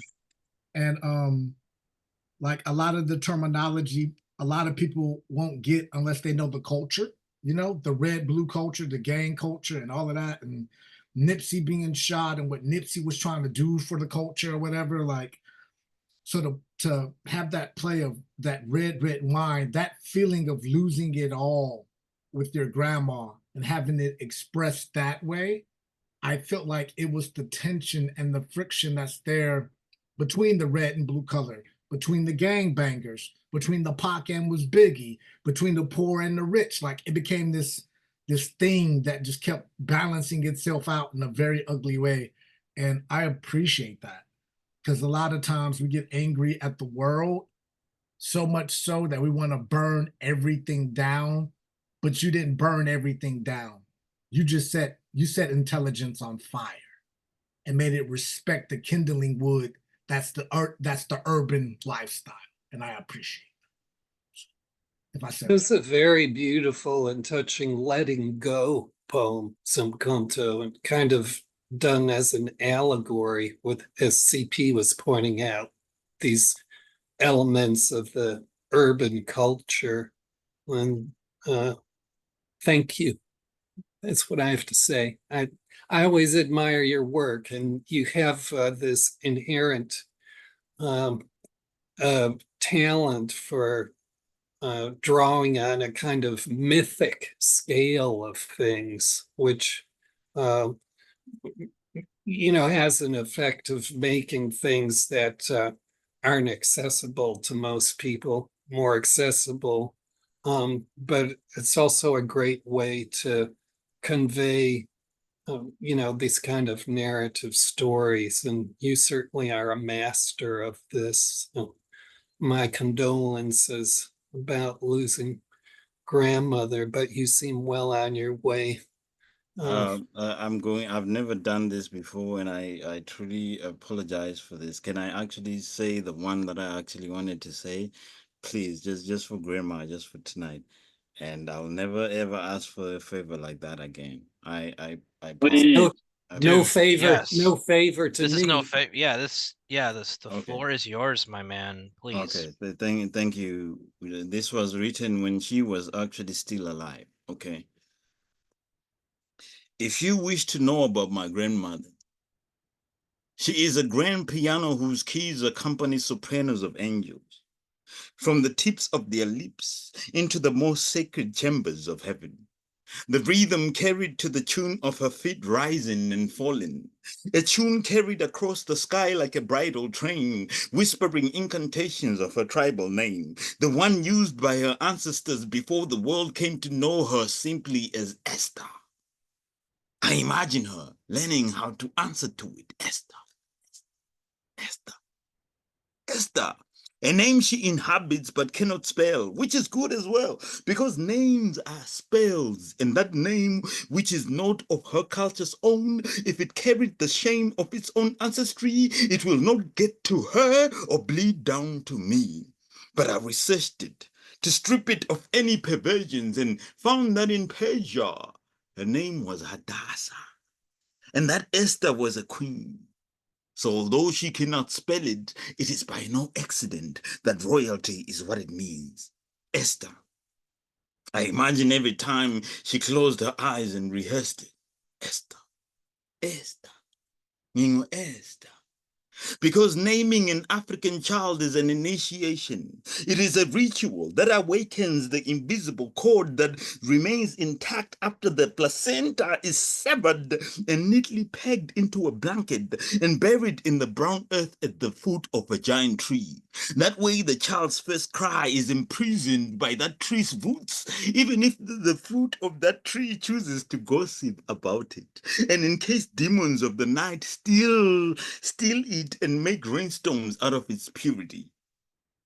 Esther, I imagine that your birth was attended to by midwives with gemstones for eyes, sapphire stones for nipples, and breasts that hang like pendants of the mountain spirits. Those said to have portals that lead straight to the front steps of every planet known to the universe. She knows wisdom by the feel of its skin. She has run her fingers like a pianist along the spine of time, a spine vast like that of a matriarch elephant as she moves silently, vast like piano keys made of ebony and ivory, composing the songs that pulse underneath 3 generations of black skin. The royal matriarch from the house of Eswatini, Umakakula, Mtombeni, Chwalamenyela, Kochela, Bashalelenda, Mkhonto, Tunjwane, Mzilanhliziyo, Msu. Your praise names are the blood that courses in my veins, traveling pathways that raise the fires that bring warmth to my skin. I imagine your shadow follows you religiously and even keeps your secrets intimately, like why you wake up at 4 a.m. to pray for strangers in wars, soldiers in coffins, emaciated children who will never know the love of a grandmother. You are a whirlwind of possibility, Makakula. Your smile is God's favorite memory. Makakula. You're the music that you play. Makakula. The conductor and the sound. The singer and the audience. An entire population in one human being. The melody to which each morning sings. The soundtrack to the rising sun. Baete. Rest in power. Thank you for that opportunity. I appreciate it. That was a favor to us, brother. Thank you for that. Really, thank you for that. You had some incredible lines there. Names are spells. Your smile is God's favorite memory. Oh, I found myself not wanting to blink, as if my ears were gonna blink and I was gonna miss something you said, right? So I was like, wow, I ain't blinked in a while. My eyes are dry. Like I need to blink, but I feel like I'm gonna miss something. Like that's I'm with Paul. Like, thank you. Fuck all the rest of the shit. Thank you, man. Thank you. Yeah, and I guess I just want to give you this blatant compliment, but people talk about performing identity, the performativeness of identity. You didn't perform it, you wear it and emanate it, you know?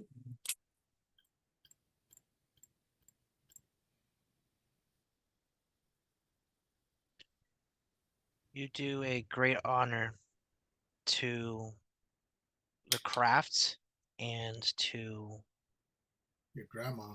your Yeah. grandmother, to your ancestors, definitely. Um, And thank you all for being here. On our behalf. I feel like now I'm like so good. You know?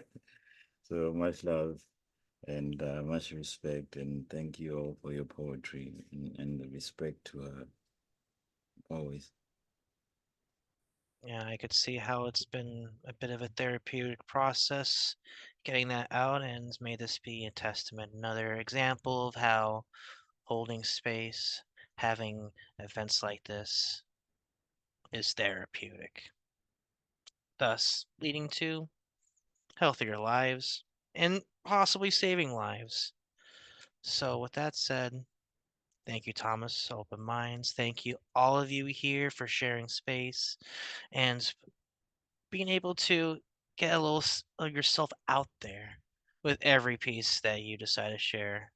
We love it. And god damn it, love you, Conto. One more time, give it up for some Conto. Thank you, brother. Yes. True Ooh. griot. Modern day griot. Well, somebody has to go after CP Mays. So, we're down to 2 poets. I'm on deck, but up now, please give it up for CP Mays. Take it away when you are ready, my man. Hey, what's going on, everybody? I got a cover and a piece that I think I'm starting to feel really comfortable in delivering.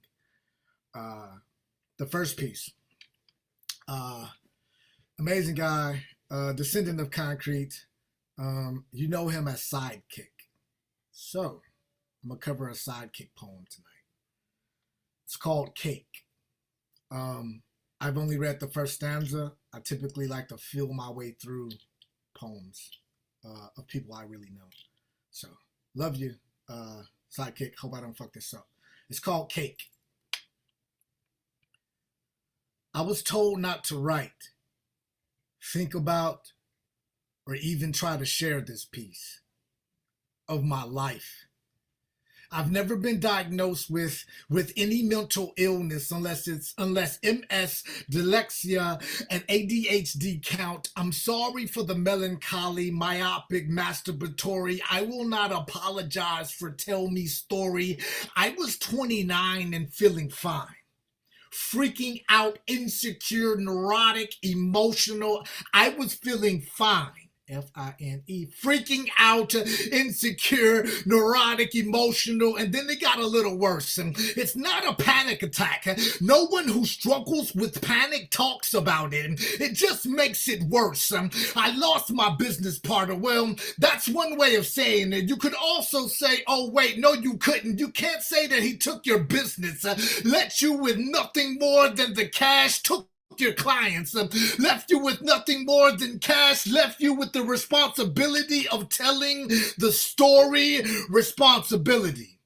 Noun, your ability to respond.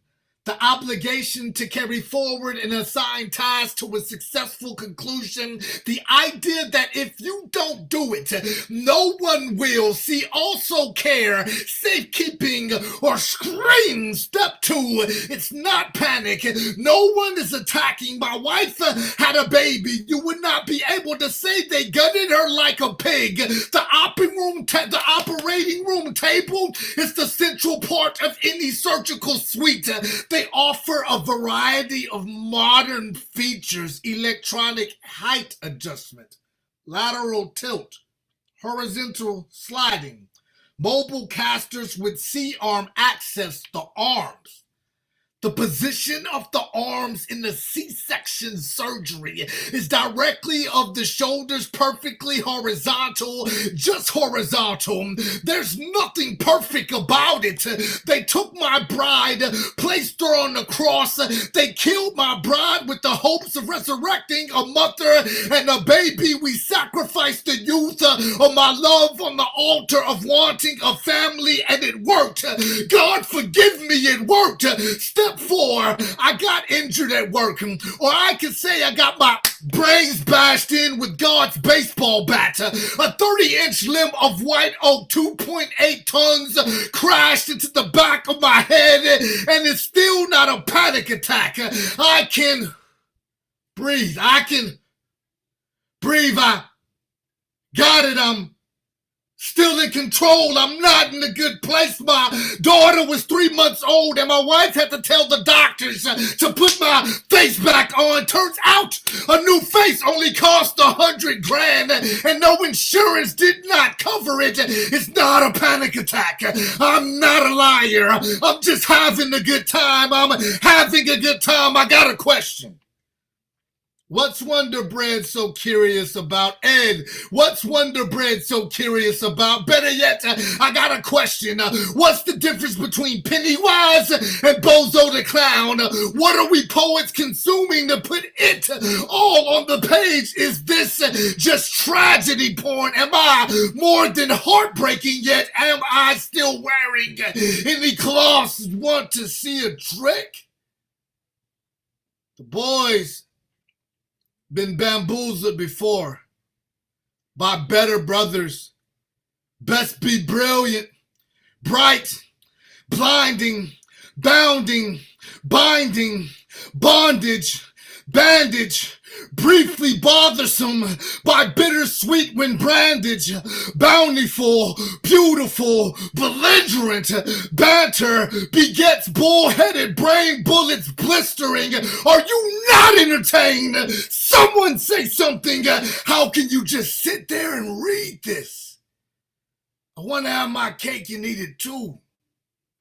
I want to be gnarly and never get hurt. I want to get smarter without suffering. I'm lighting my cake at both ends and eating it too. I found some chain at the end of my rope. I guess what I'm trying to say is I'ma have a hard time and no one seems to know how to help. Thanks for listening. It really helps. Cake, my sidekick.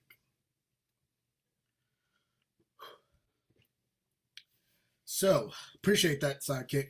And shout outs for reading Iamic's work. That's pretty dope. I walked in the door and you were reading Iamic's work, and I felt like that was pretty dope. Iambic was one of my teammates in a national poetry slam. He's a phenomenal writer. Something I don't know if Zomkanto has heard yet, but I really wanted to spit them to him before. It's called My Crypt is Macro Cryptic, number 4. Badge me into beautiful. Made the pressure soda pop fizz forever, my friend. Your world was never meant to be flat. Jam as much dirty laundry as you can inside the man's machine and watch the top 1% come clean. I grabbed your tongue by its hand, proceeded to Sunday stroll it around a secluded smile until a pet peeve and the peculiar fuck you robbed me. So I pleaded with all of the could haves, not to bury me with the rest of her never could have beens. You put in the work, right? Hope it pays off. Tell yourself that he didn't really mean it. Remind your broken lampshade language and flying saucer diction is the only broken slang love speech she ever learned. So you work, tell yourself that I deserve better than I don't really deserve. Pick a drug of choice, chase it with the laps you run around yourself. Cardiac arrest the track marks and stay sprinting away from yourself with that runner's high. Fuck complaining if you never learned to walk in another man's shoes. Try handicapping in another man's wheelchair for a day. Gather up all the grit you can muster and try walking a mile in another man's crutches. I've just tried both. Believe me, it's nothing to brag about. The nicotine in my lungs can co-sign that. The numb neverminds not only willing to step on another man's head to get ahead are often quicker to cut off a wheelchair in rush hour traffic. All of us who had the same shuffled forearm pistons pass head nods, passerby wrist games wave to each other, race and gender make up different makes and models, all runway bruise, spoke knuckles and overcome. I smell like sweat, sympathy, and do I deserve some? The only other that can stare you straight in the face to face, all riding strollers, and I'm sure there's a metaphor in there somewhere. Fuck. But right now I'm emotionally crutched, and I can't seem to navigate my way around it. My appointment was for 11:30. I checked in at 11:28. It's almost 11:50, and I'm in the Veteran Affairs Psych Ward. 15 minutes passed. A deathly disturbed silence fills the room. 24 or so veterans know something that the rest of the world doesn't know. Something that few in the rest of the world can grasp, grip, and hold on to. If the brain doesn't want to, this world is truly fucked up. And no one embraces it, let alone truly cares, unless some body cavity can truly turn a great profit. The next doctor walks in, gently vibrates a name into the room until heads turn, make eye contact with the rest of Army, Air Force, Navy, Marines waiting for psychiatric meds to bingo their cachet. There are walkers and wheelchairs parallel parked all around this room. A young granddaughter of a toothless Vietnam vet asked her mother, who decided to join this forgotten field trip, of am I innocent? A heartfelt question. She points her tiny little finger and says, is he a soldier, mommy? The sad of silence fills the room again.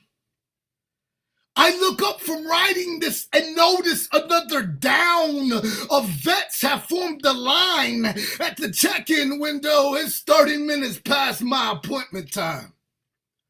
So it's time for me to rejoin that line and check in again. This is my life on days like this. Poem. You are such a dynamo, man. Everybody give it up for CP Go Maze. Maze. I think I've always hinted at this, Maze, because what happened is like because of my father being like coming back from the war and liberation war and coming back with all those wounds and not having nothing to say. You ask him about it, he will tell you maybe when he's drunk sometimes a few stories here and there.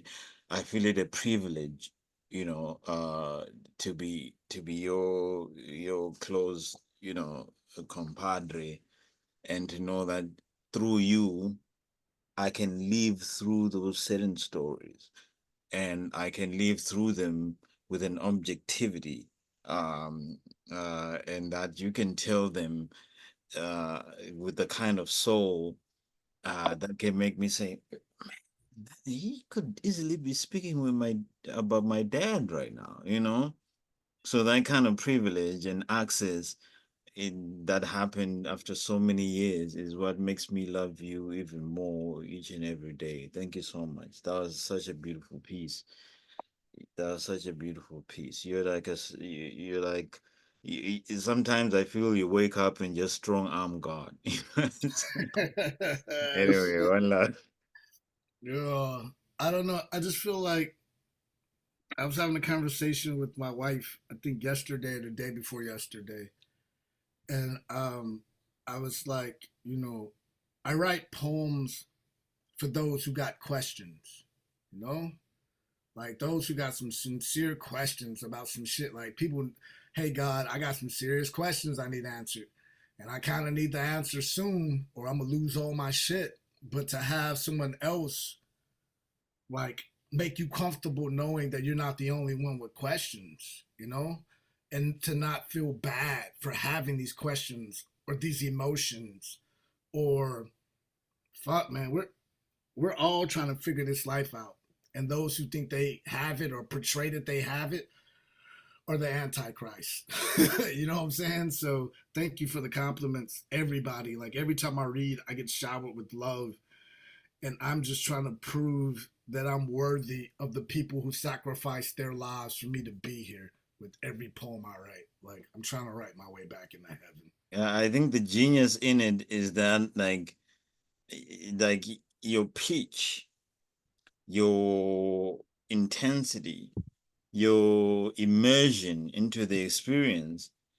I mean, you've told me about people you lost and how that felt, and certain moments in between those, but where it was like, oh, what the hell is going on right now, So I think to have that experience and come back and not be silent, I think I truly, truly think that God decided, you know what, I am going to pry your mouth open. I'm going to pry your mouth open so wide that whatever comes out, you can hate me or whatever. Say you hate me if you want, and it will still be justified. And I love you for having the voice and the justification and the poetic license to just say it as it is, because sometimes I think underneath the sun and underneath these guys, we often forget like how it is so beautiful to have a voice. And so you are one of those people that remind me that having a voice is a privilege. And so one love. Thank Yeah, you. as much as these spaces are spaces where people give testimony, on the other side of that testimony, these are spaces of witnessing. And, so, we have this consummate testifier here in the figure of C.P. Mays. And, over time, being in the same, virtual situation with him, I've heard people ask him questions, particularly about why he delivers his poems the way he does. And there's a key in here about, and Mays, we were in Jane's forum, and one of the other poets, this young woman, asked you what would happen if you spoke your poems in a more even, controlled way. And your response was one word: Marines. I just keep thinking, I just keep going back to being a Marine. But it's more dimensional than, what you were trained to do as a Marine, which, if you think about it, and if you think about it in the context of doing competitive poetry too, it's you have this material where, the imperative is to strike, subdue, and dominate, but you're not doing that with with just a kind of fury about achieving that end for as an end in itself. Your fury is as much anger as it is compassion and love. And I think that's what people, some people miss if they don't.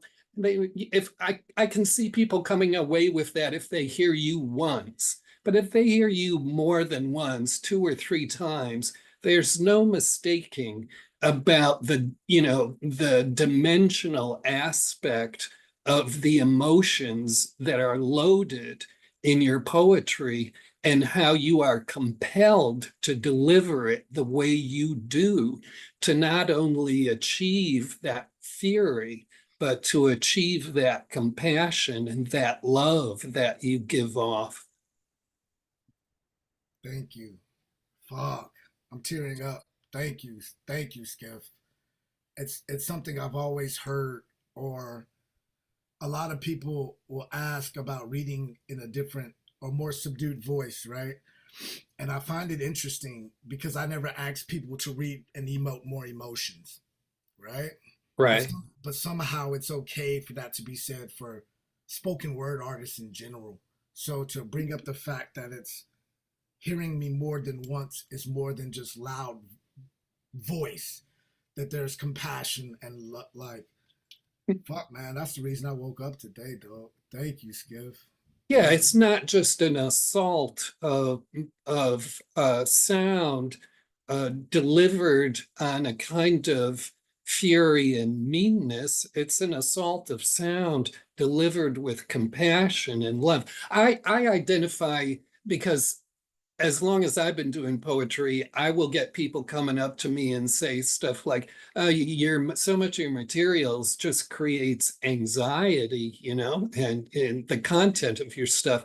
And I have to tell them, you're getting this wrong. It's not about creating anxiety. It's there to throw it out into the open so we recognize this stuff. And this poem is a sponge to soak up all of that anxiety and get rid of it. I love what we do. Yeah. Ooh, a cab. Yeah. Thank y'all. To be like in this world and then to be an English major, creative writing, poetry, and tap dance on both of those lines, on the academia versus spoken word or whatever you want to call it, slam poetry or performance poetry, to live in both worlds and to have that said, like it just fucking means a lot. Like for a poem to step off the page and mean something, and for a poem to stand up on a page without any voice and mean something, that's all I can hope for. So yeah. Yeah, and academia has only been getting its head wrapped around spoken poetry, spoken word in the last 15, 20 years because they wouldn't go near it. It was a subcategory of poetry, and now they can't ignore it. Can't deny it. Yeah, you just can't deny it. Yeah. Hoo-wee. I'm charged. Marine, for you to have the education and the grasp on language that you have, and for you to be going after the accreditation the way that you are, to be working your mind the same way that you have a rifle, to disassemble it and put it back together and learning the rules like a student, and then to read that piece that is so ingrained with so much dyslexic like spelling and writing and phrasing, and for you to be able to capture that. I'd been told before that it's like, yeah, dude, this piece is dope, but it's never going to be able to be read by someone.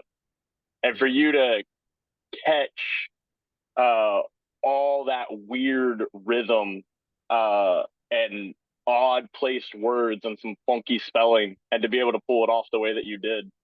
And in all of your pieces, so whether it's reading somebody else's or your own piece, there is like this shouting that comes from you that in the midst of the haze and the fog that we experience through life, and for you to scream through that, like, I am your battle buddy.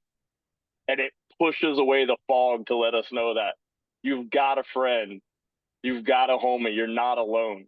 The way that you said that of being like, I've got questions for God and I'm not the only one that's got questions for him, and to write from that place and to be able to do it on a high academic level and then all the way down to some redneck white boy with dyslexia and ADHD who's still learning how to spell. Yeah, your breadth of relating to people is amazing. Shit. Yo, making my man Gina cry. Stop. Who's next? Right. Thank you. We You still love suck, you. but I know, We right? Yeah. we love you. We love your poetry. We love your mangina. God damn it! At this point, if you haven't already, show some love for CP Mays. Mom, please. CP. One of the Always, most man. passionate performers you will ever see. Legit. All right. We got before I just want to say real quick, I love this fucking room. I love tonight. It's been an incredible night, and we have two more poets because with that said, on deck we got China Bloodmeyer, but at this time, please give it up for me. Woo! All right. Let's go, hostess with the mostest. So I'm gonna do the cover first. I'm gonna do a series of haikus from China Bloodmeyer here, from Haikuchi. Check it out. China, if you got the links, please post that in the group chat. I'm gonna read a couple of excerpts. This first one I'm gonna read is called I Feel Safe here. Love's sweet kiss, so light, closed in arms, the world's all right, anchor of my heart. That's number one. This other piece here, waking up to you. In your smile, I see sunrise painting skies with hope. Each dawn, you're my muse. And thirdly, Blue Lotus. Under moonlit skies, our bodies merge, spells ignite, magic in your sighs. And again, these are all from Hi Coochie by China Bloodmeyer. Check that out. I believe you could get that on Amazon. It's definitely worth every cent. It's a fun read. Now with that said, I got some original shit, some older shit. Where is it? It's on Google Drive. That's where it is.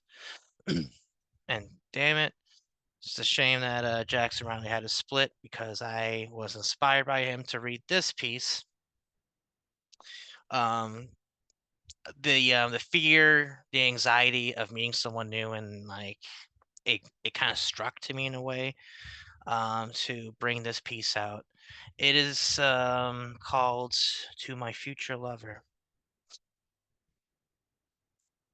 I sincerely apologize ahead of time if I am not what you expect, or if I am too quiet, awkward at times. Trying to make meaningful relationships with people is like squeezing blood from a stone.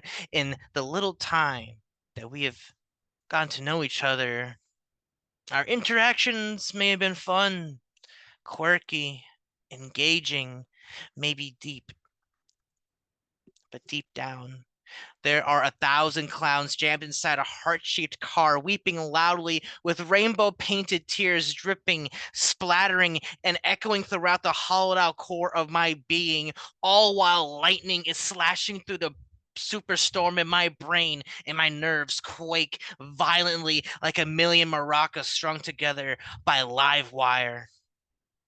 With that said, I hope you can be patient with someone who needs as much reassurance as I do. My paranoia of accidentally saying or doing the wrong thing will set off an avalanche of suffocating doubt of fear that'll leave me frozen solid. I constantly worry about it's making you uncomfortable or coming off too strong. When it comes to reading vibes, I'm deathly illiterate. I read it on my face every time I look in the mirror. There are times in which I change my appearance to feel more comfortable with my own skin, although it's nearly impossible to feel comfortable in your own skin when you're anything but white in New Hampshire. Sometimes it feels like I have to wear my name and shame in this fashion we are forced to wear elementary school clothes because nobody that I know, except my family, can pronounce my first name correctly, dating back to childhood, and having been made fun of for not having a normal name. That's why I made it simple for everyone with just 3 letters: D-R-E. Although I am working on the flaws of my retention and attention, I fear it may be a problem to you as much as it was with my past lovers.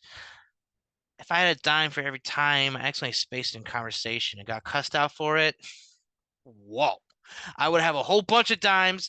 But wait, what are we talking about again? Anyways, after all that's been said, I hope I didn't just scare you off because you seem like a wonderful serving of cool beans chilling in some awesome sauce. And going out for a quick bite of food sounds like music to my ears. Now I'm hungry. Are you? Would you like a quick bite together? Poem. And there's that from me. Da da da da da da. Wow. Uh-oh, I hear some crab rangoon coming. Yeah. I love that piece, because like, you know, um, there's a certain insecurity that is a healthy balance with confidence, and I think that's how most things should be if they are truly meant to lift you off your feet, because there's certain confidence that can get you someone, but doesn't know what to do after. Then there's a certain insecurity that can get you someone and still doesn't know what to do after. And the healthy balance between both of them is the scales needed. So you do both, and the very fact that even throughout the insecurities, you still got the courage to say, "Hey, let's go out for, let's go get us some beans," and you know what I mean? Because most people can't even make it up, make it past the insecurity.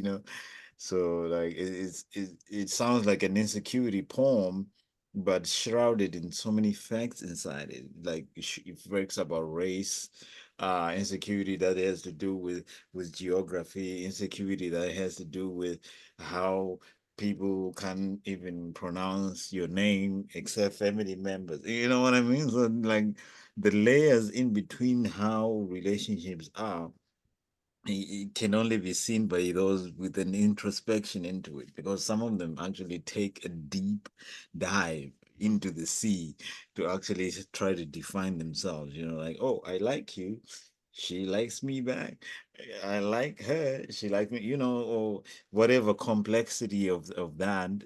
It occurs within the I like you, but there are these other layers that society has already predefined. So that's a beautiful poem, I think. Yeah, I really saw this as one of your poems with a lot of vulnerability being, put up and displayed, but it wasn't a poem where you're asking us for sympathy, because you come out of this feeling quite comfortable with your vulnerability. That's how it came off to me, anyway, that this was a kind of vulnerability you had mastered and were, I kind of, really like Zemkonto's saying, you take the vulnerability and you mine it for what it can bring you, in a sense. I love that experience. I love that expression, the vulnerability you have mastered. Oh, that's nice. That's exactly what most of it is because you see the shy kid that has mastered how to respond to being responded to by confident kids. That shyness when they've mastered it for a long time and it becomes like, okay, you know what? I'm going to find the actual beauty in my shyness eventually that is attractive enough. You know, like Mhm. today I met with this kid today who like he's like he confidently expressed in front of all these cool kids. You know, it was a group of young people, and we asked him like, so what's your favorite thing? He's like, huh, my favorite thing is to collect things around this city and try to make robots out of them. And I looked at the way that he held his his waist and said that with like the greatest confidence in the world. He's like, I look for things and I make robots out of them. And then everyone was like, okay. And me, I was like, yo, that's my dude right there. So these youth groups are always filled with these shy kids who have mastered how being shy makes them one of the greatest producers of things in the world, you know. So I love it. Isn't that it though? Dre talked about people using his name as a kind of leverage against him to kind of subordinate him in the pecking order of childhood, and people don't pick up on the fact you do that enough to a kid, they get conditioned to that and they figure out how to turn it around on you, and it becomes a point of pride and strength. True, true. And it's a beauty when it happens. Yeah, you hear this in Coral's poem and C's poems too. It's like taking these things that people want to take you to task for. And, in the end, it's all that ridicule that becomes your training ground. As a friend of mine used to tell me, it's good you learned that, Paul. It's just too bad you had to learn it that way.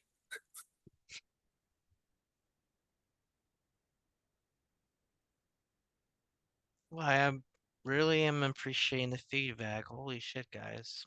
Um,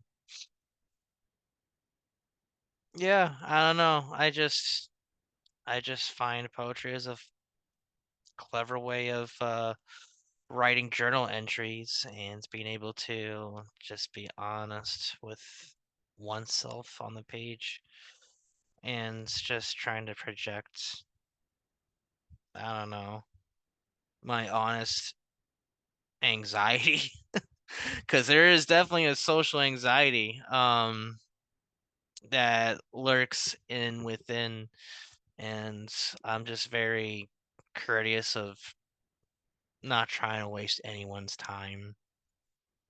um But not trying to waste your anxiety too.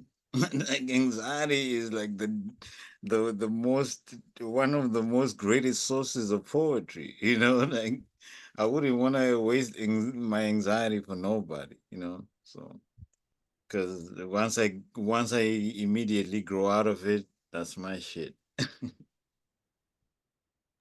That's it. There's a doorway on anxiety. It's called poetry. God damn, Paul, you're man, you're awesome. You're the dude, and I'm thankful. I'm thankful for everybody here. I appreciate y'all. If there are no more bits of feedback, thank y'all for having me perform and having me share space. But there's more. We have one more poet lined up here for tonight. And with that said, please give it up for China Bloodmeyer. Unmute and take it away when you are ready. First of all, you got me blushing over here. Good evening, everyone. Hi, hello, good evening. I was not expecting you to do that. Gosh. I'm gonna ugly cry. So thank you. I was not prepared for the cover aspect of this, so I'm actually going to read a couple of excerpts from my next book that is dropping on August 20th. It's called The Book of Ku. And this is a short story in the beginning, 101 haikus in the middle, and a short story at the end. And I hid 58 letters throughout the entire book for the reader to find in order for you to release your soul from the family. So this is a puzzle haiku story book of sorts. And so we're gonna flip to a random page because I don't know where to go.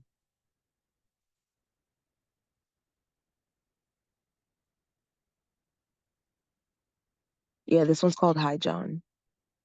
Lit twists, dim lighting, jazz plays, blood spills from my fangs, drifting to Coltrane. Ooh, oh dear, another one's called Foreplay. Aggression unleashed, his deep passion consumes all. Kinky, nasty man.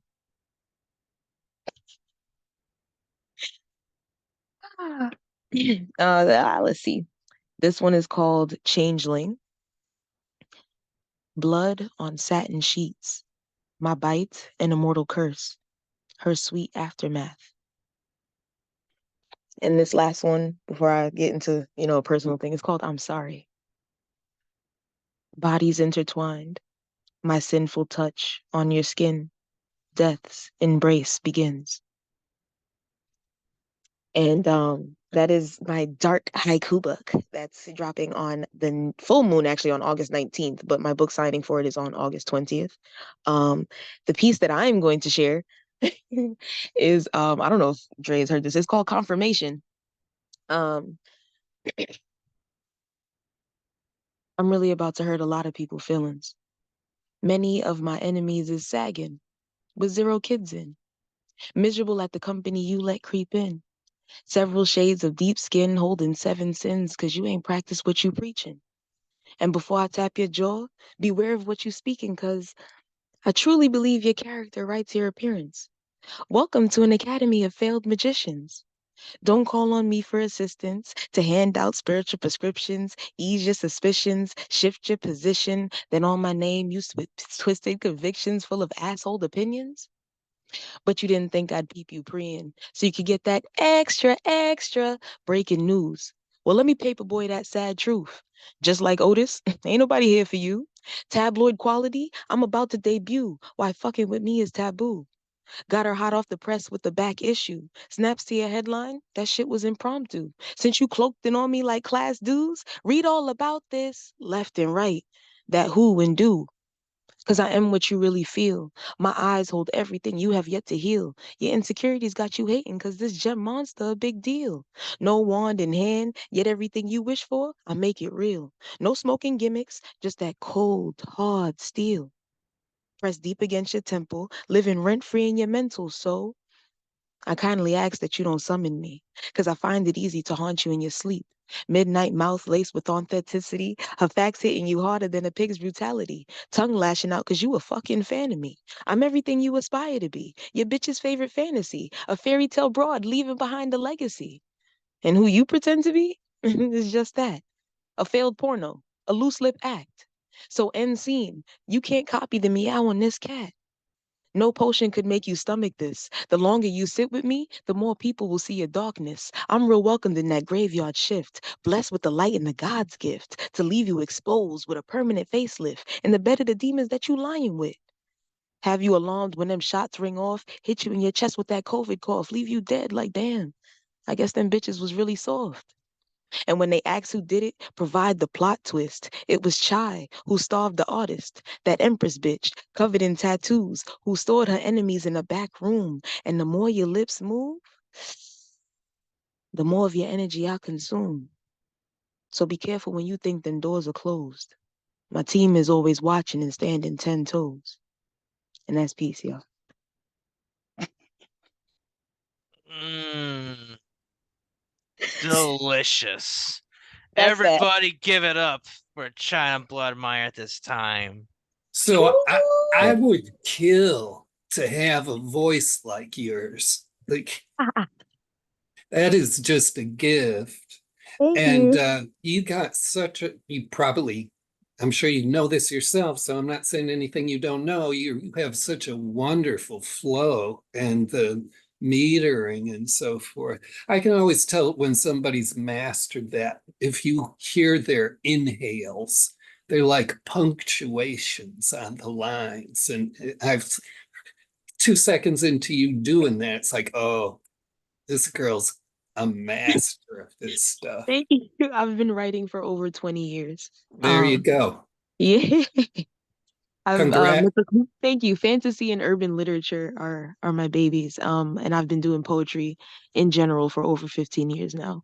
Um, and I compete now competitively and like all, I mean, obviously compete competitively, right? In general. And so I appreciate you like 100% for real. Thank you. Yeah, the cadence, the delivery, because this was a war poem, the last one. That was war. It was like, yo, come to my block, you're gonna get strangled, kind of thing, you know. Yeah, that was exactly why this was written. Yeah. I could tell. Yeah, because when you say like you can copy the meow on this cat, I was like, come on now. You know, like, you know. Yeah. I was like, oh no, no, no, no. This is territorial. This is that you know, try me, you know. And that was beautiful though, because it was delivered in an actual poetic way, in a rhythmic way whose cadence it was not forcing itself. It was a cadence whose highs and lows were easy to interpret. You know, you were not just going high for no reason. Like, you know, you were actually like staying within what you wanted to say in the direction that it went. You know what I mean? Mm. So that was quite palatable, and actually like it's a very very huge testament of how, if it wasn't for this space, how it would look on stage. So that's quite beautiful. Thank you for sharing that. Yeah. Yeah. Thank you. Oh man. The way you set us up with those haikus at first and then with that poem at the end, it was like, all right, let's take it to the ring. Just hit you with a couple of jabs real quick. Yeah, Boom, I had to boom. introduce the Haiku, Bloodmeyer family. haiku, haiku. And then you just gave us a poetic barrage. It was amazing. It was awesome. And yeah, for Thank you. anyone who hasn't been aware of China Bloodmeyer, check it out. And Thank you. also, Thank you. I'm check buying out some that books right coach. now, just so you know. Oh yeah, I didn't even say anything because I am supposed to be working on talking about myself. I have a pre-order happening for the Book of Ku right now as well. If you order between now and the 19th, like before it actually drops, so technically the 18th, you get a early access to an exclusive playlist that comes with this book as well. It has over 101 songs on the playlist. Whereas Haikuchi has 64 songs on that playlist for that one. And then it also comes with 3 family recipes because I have 2 cookbooks and 1 mixology book actually that I'm releasing as well. So it's a whole lot of shit. A lot. Like a Oh, whole that lot. that reminds me of my favorite book. Like my all-time favorite book is Laura Esquivel, like Water for Chocolate, because it's Oh, not just a book. Yeah, it's not just a novel. Like every chapter begins with a recipe, and that's each yep. recipe defines the emotion of the actual main character in that story, Tita. Anyway, Yeah, and that's literally how this book goes because book yeah, 2, which is quote unquote like a little Easter egg, like book 2, the way that this book ends, you smell your character, quote unquote, because the main character is you. You smell cooking. oh, And that's the way good. that the next book starts is you're sitting at a table now against your will, being force-fed stories and Oh, food that that's you have never I like experienced. that. I like that. So yeah. That's super cool. Much respect to that. Yeah, much Thank respect. you, thank you. Love that. Yeah, that's right. Spoon feed us. Yeah, I dig that. I try. So yeah, just because people don't know, but the Book of Ku and Haikuchi take place in the same like area, like fictional state that I created. So it's like as if you and your friends are over here hanging out doing one thing, and someone in the Book of Ku is reading a book in a attic in someone's house that they're not supposed to be in, and then two other people in Haikuchi are having sex like down the block. Like there's like different shit happening, but all the books are quote unquote taking place at the same time. So yeah, that's yeah. So yeah, I'm done now. Thank you guys. I appreciate all of you. Thank you so much. Again, Thanks. Thank you. I appreciate. again, delicious. One more time, give it up for China Bloodmeyer. Fuck yeah. Wow. Holy shit, what a night it has been here on Open Minds. Well, the platform that we share here, that we call Chaos Magic here every Monday night. Yeah, this is a night that definitely the Magus would have been a part of and would have loved every millisecond. I say amen. Yeah, we're almost at 11 p.m. here in the East Coast. And with that said, this concludes yet another incredible edition of Chaos Magic. With that said, there are some events to be looking forward to in the future. Even though I haven't seen a flyer for Heart of the Artist, but I believe there is a show tomorrow. I may be wrong, but when in doubt, just take a peek here in the Zoom room at 5 p.m. Eastern Standard Time tomorrow. Also, this Friday, it would be the Magus' 60th birthday, but it is Friday night, and you know what that means. Open Minds, Open Mic, and we're also going to have a feature from Baba and Goma, and it's going to be off the chain. And expect some tributes to Gustav Solace throughout the night as we remember him on what would be his 60th birthday. Also, lastly, this Saturday, again, all these events are happening in the same Zoom room, just different times. This Saturday, 5 p.m. Eastern Standard Time, we have the Slam Jam, the Slam, the Poetry Slam workshop and open mic, where we're going to have special guest coach Bianca from the San Francisco area. She's going to be doing her thing, and it's going to be incredibly dope. If you haven't heard her on the New Rican Poets Cafe before, you're in for a treat, definitely. I'm excited. I hope you are, and I hope you are excited to see what else pops up in the Open Minds universe here. With And that just said, to remind everybody, Babangoma is a multi-instrumentalist. So he's not just a poet. He's putting all these instruments together, like whether it's the didgeridoo from Australia or whether it's a flute, so it's poetry mixed with all these. Ooh.